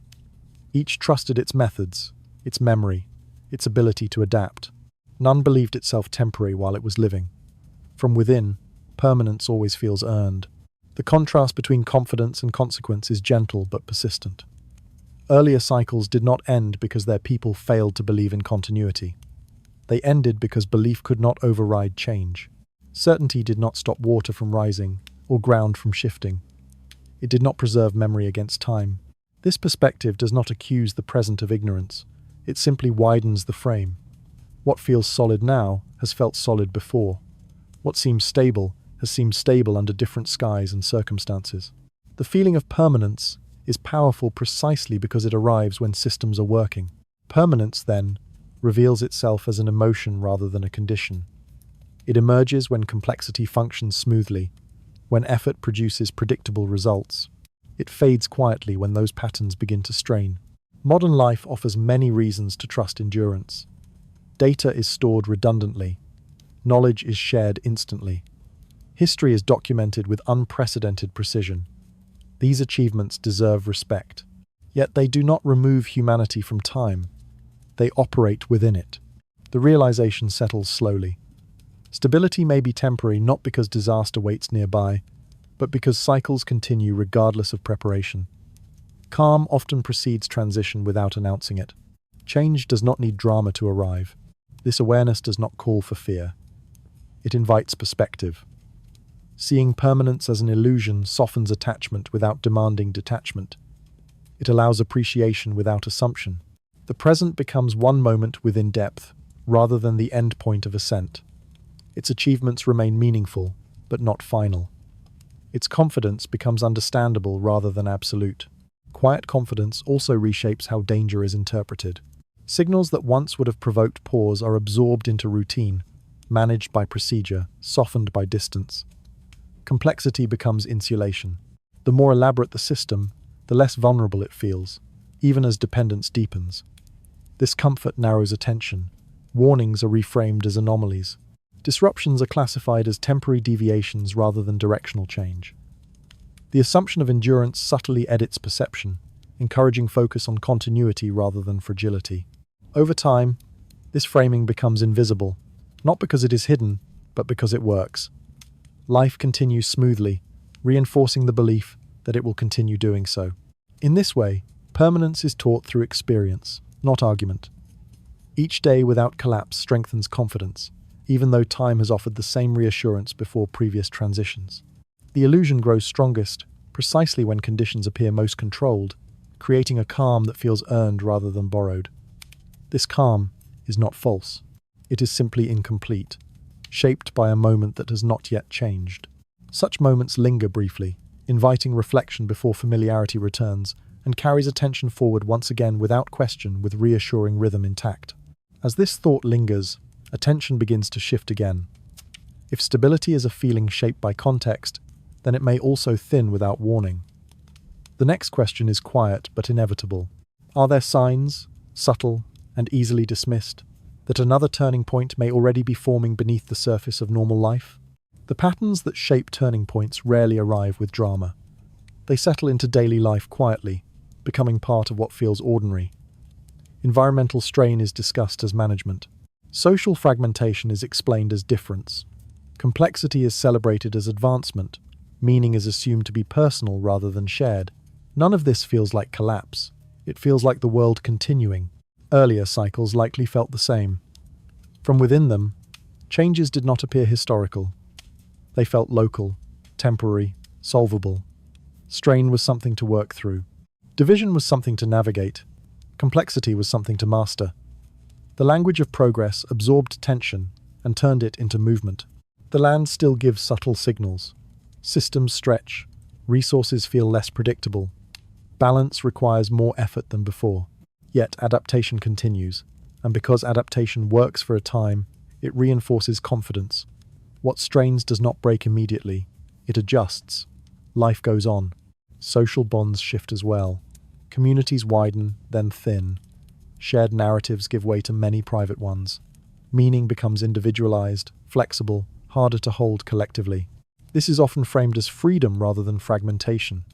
From inside the moment, it feels like expansion. Complexity deepens quietly. Systems connect across distance, scale, and speed, making life feel more capable and more dependent at the same time. When everything works, this feels like mastery.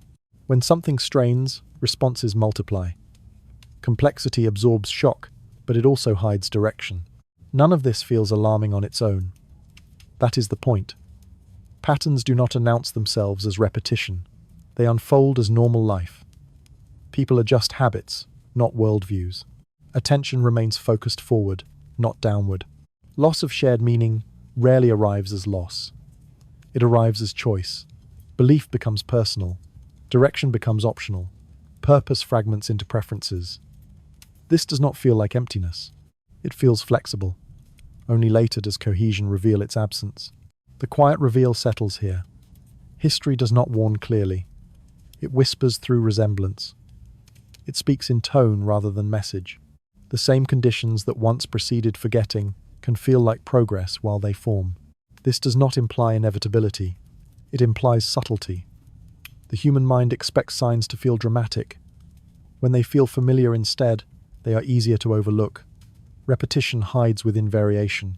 Recognition arrives gently. A sense that something about the present feels layered, not new. Familiar patterns replayed with different tools. The past does not return as replica, it returns as rhythm. Listening in this way shifts perspective. The question is no longer whether something is wrong, but whether something is repeating. Repetition does not require collapse. It requires conditions aligning quietly over time. This recognition does not provoke fear. It encourages attentiveness. Patterns once seen are difficult to ignore, even when they do not demand action. They invite reflection rather than response. The present moment remains livable. Nothing urgent is required. That is what makes repetition effective. Change happens while life feels normal. History, then, is less a series of alarms and more a set of familiar notes played in new arrangements. Those who listen closely may sense the melody returning before the chorus arrives. This realization settles without conclusion. It does not say what will happen. It only suggests that what is happening feels known. And from that feeling, one final question begins to form, quietly and without pressure.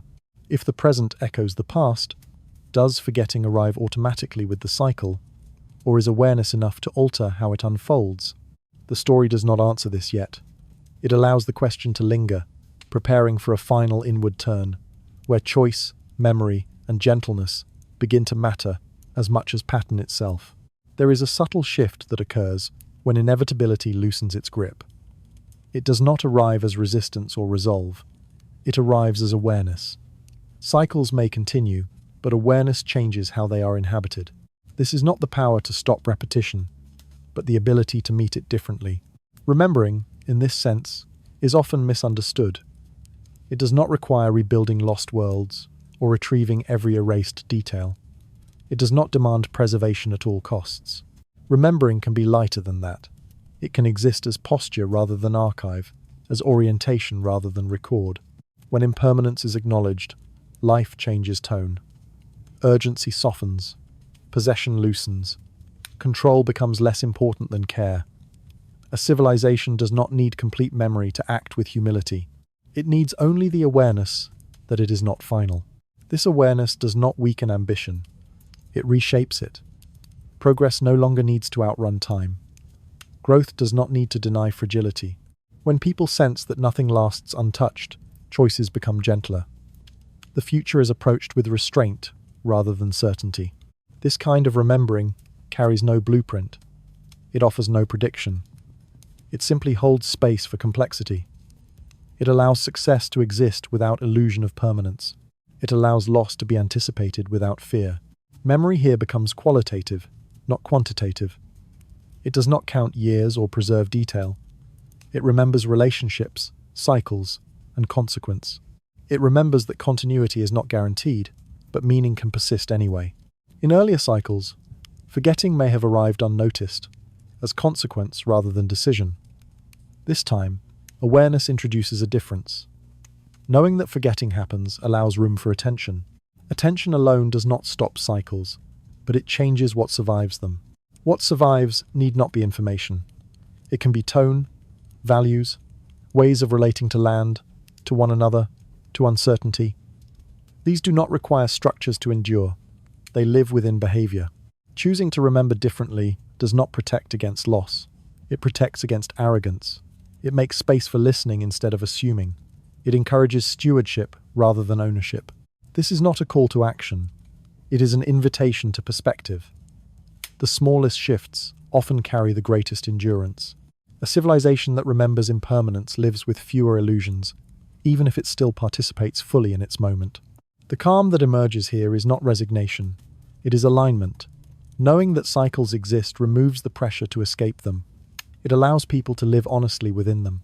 Remembering differently does not mean holding on. It means knowing when to release. It means valuing presence over permanence. It means recognizing that meaning can outlast memory if carried carefully. As this idea settles, the story naturally quiets. The need to explain recedes. What remains is acceptance without surrender, awareness without fear. The future does not need to be predicted to be met gently. The past does not need to be restored to be honored. The present becomes enough. This choice does not announce itself loudly. It does not organize movements or demand consensus. It lives quietly in attitude, shaping how time is felt rather than how it is measured. The awareness of cycles becomes a companion rather than a threat. It reminds without insisting. It steadies without directing. And in that steadiness, the story begins to dissolve. Questions loosen their urgency. Patterns no longer demand resolution. The focus turns inward and outward at the same time. What remains is not instruction, but stillness. A pause where understanding rests without needing conclusion. This stillness prepares the way for the final movement of the journey. Not toward revelation, but toward quiet acceptance. Not toward answers, but toward rest. The story has said enough. What remains will be carried, not as memory of detail, but as a softened way of seeing the future as it arrives, layer by layer, gently. Everyday life unfolds upon ground that has been walked before, though its earlier paths are no longer visible. Streets follow routes shaped long ago by movement, water, and need. Buildings rise where structures once stood, even if their memory has thinned beyond recognition. Ideas circulate that feel familiar without origin, passed along so naturally they seem newly formed. The present does not replace the past. It rests upon it. Living on the last layer means existing at the surface of accumulated time. Beneath ordinary routines lie compressed stories that no longer speak clearly, yet still influence direction. A crossroads feels important without explanation. A gathering place draws people instinctively. A boundary feels natural rather than designed. These impressions are inherited, not invented. Instincts surface without narrative. Certain risks feel obvious. Certain rhythms feel right. The body responds to cues the mind cannot trace. What was once learned through direct experience now arrives as intuition. Memory has not disappeared. It has changed form. This realization softens the idea of loss. The forgotten world did not vanish entirely. It became foundation. Its knowledge no longer announces itself as history, but it continues shaping movement, settlement, and attention. Humanity is not separated from its earlier worlds. It stands upon them, supported quietly by what remains. Seen this way, everyday life gains depth without becoming heavy. Familiar places feel layered rather than empty. Ordinary actions feel connected rather than isolated. Continuity replaces rupture. The past is no longer distant. It is present without explanation. This perspective invites belonging instead of mourning. If the lost world is beneath us, then its absence is not a void. It is a base. Everything built now draws stability from what was built before, even when that stability is misunderstood. Time feels gentler here. The pressure to recover fades. There is no need to reconstruct what cannot return. What matters is recognition. Acknowledging that the ground carries more history than awareness allows. Respect replaces urgency. Modern humanity often imagines itself cut off from earlier lives, standing alone at the edge of time. This image dissolves under closer attention. Nothing stands alone. Layers touch. Influence flows upward even when origin is forgotten. This sense of continuity does not demand belief. It settles as feeling, a quiet understanding that the present is supported by more than it can name. The weight beneath does not threaten collapse. It offers grounding. In this light, progress becomes less anxious. Growth does not need to deny what came before. It can acknowledge inheritance without being trapped by it. Moving forward no longer requires rejecting depth. Living on the last layer means accepting that history is not over. It is active beneath attention, shaping choices subtly. What was learned long ago still informs what feels right now. This awareness brings calm rather than disturbance. It frames humanity as participant rather than exception. The present is not a break in the story. It is a continuation, shaped by compression rather than clarity. As the listener rests with this idea, attention shifts naturally toward relationship. If the lost world still supports the present, then the question is not how to uncover it, but how to live respectfully upon it. The final movement approaches gently. There is nothing left to reveal, only something to relate to differently. The foundation remains steady, whether or not it is named. How we stand upon it matters more than how clearly we see it. This grounding prepares the way for the closing reflection. Not a search for answers, but an invitation to understand without possession. To live lightly upon layers that will one day support others. The story slows here, not because it has ended, but because it has reached depth. What comes next does not add meaning. It softens it. With this sense of grounding, the final question emerges quietly. If the past still holds us up, how should we hold ourselves now, knowing we are both inheritors and layers yet to come? There is a quiet relief in realizing that not everything lost needs to be found. Some mysteries remain not because they resist effort, but because they were never meant to return in full. Recovery implies restoration, a return to what once was. Understanding asks for something gentler. It asks for acceptance of limits, and with that acceptance, a different kind of peace. Much of the tension surrounding lost worlds comes from the urge to complete the picture, to fill every gap, to resolve every silence. Yet silence itself can be meaningful. What time has taken may no longer fit the present in its original form. Trying to recover it completely can distort both past and present, turning curiosity into strain.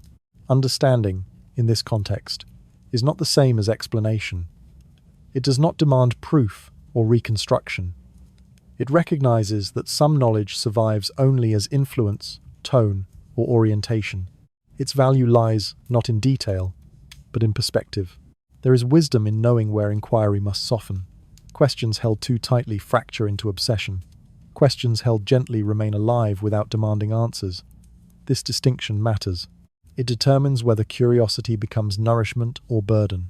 When civilizations seek to uncover everything, they often impose modern expectations on ancient silence. They search for clarity where none can exist anymore.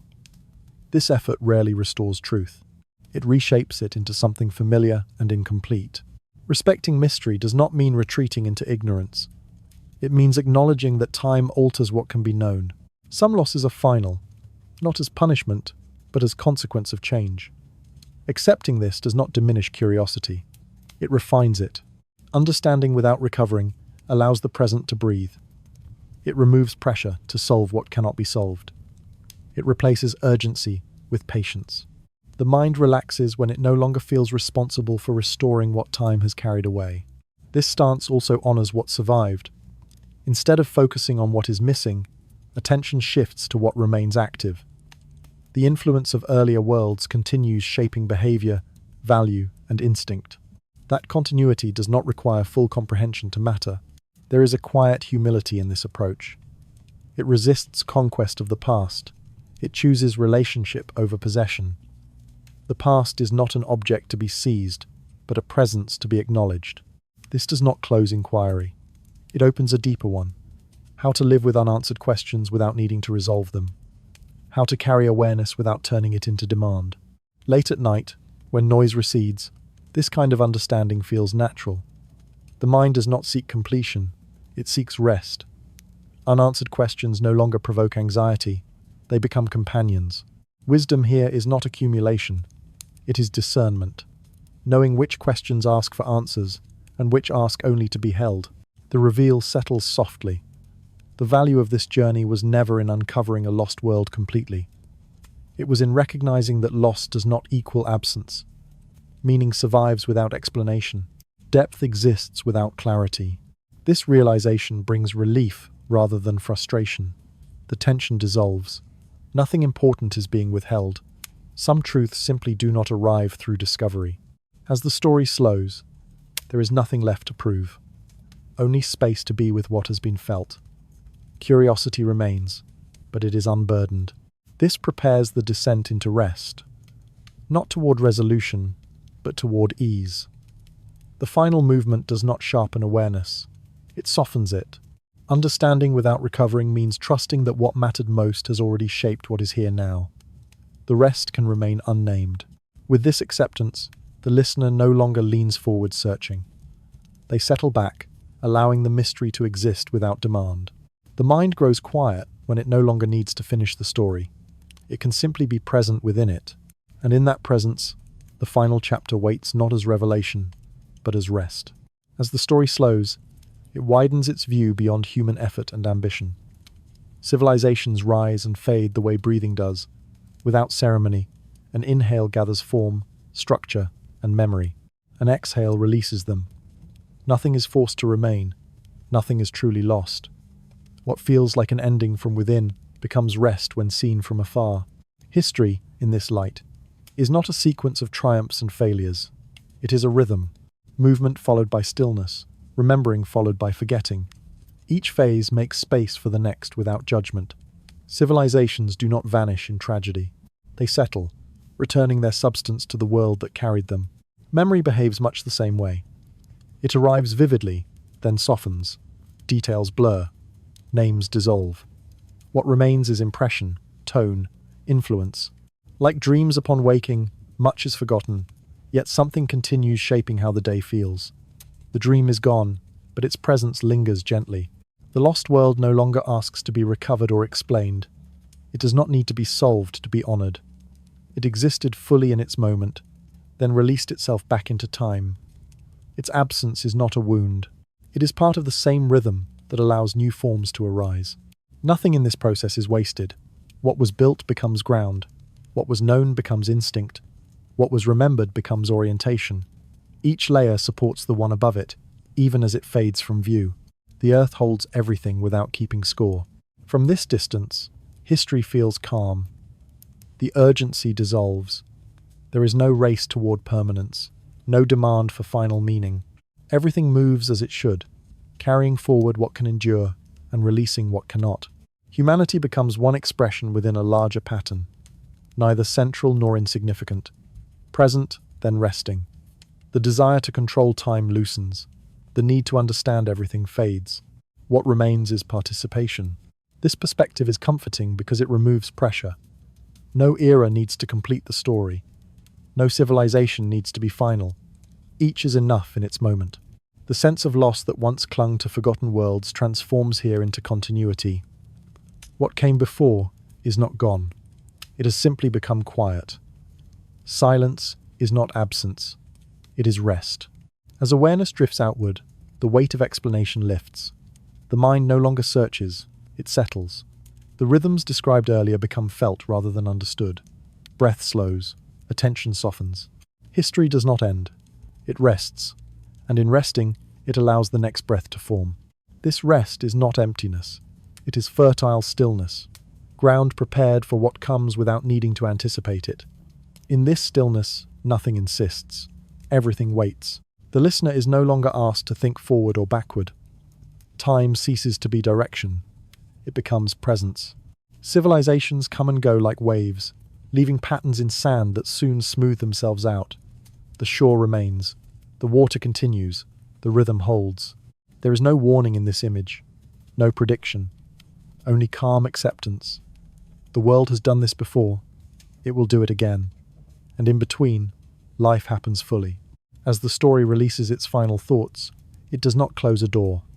It lets the room dim gently, inviting rest rather than conclusion. Questions do not need answers here. They can rest too. The weight of time softens into background hum. Awareness drifts inward. Nothing more is required. The long sleep of history is not darkness. It is quiet continuity, a pause between breaths. And as this pause settles, the listener is free to drift with it, knowing that nothing important has been lost and nothing needs to be held. The story does not end. It simply grows still, allowing rest to arrive naturally, without effort, without expectation, carrying everything forward gently, layer by layer, into the quiet that follows.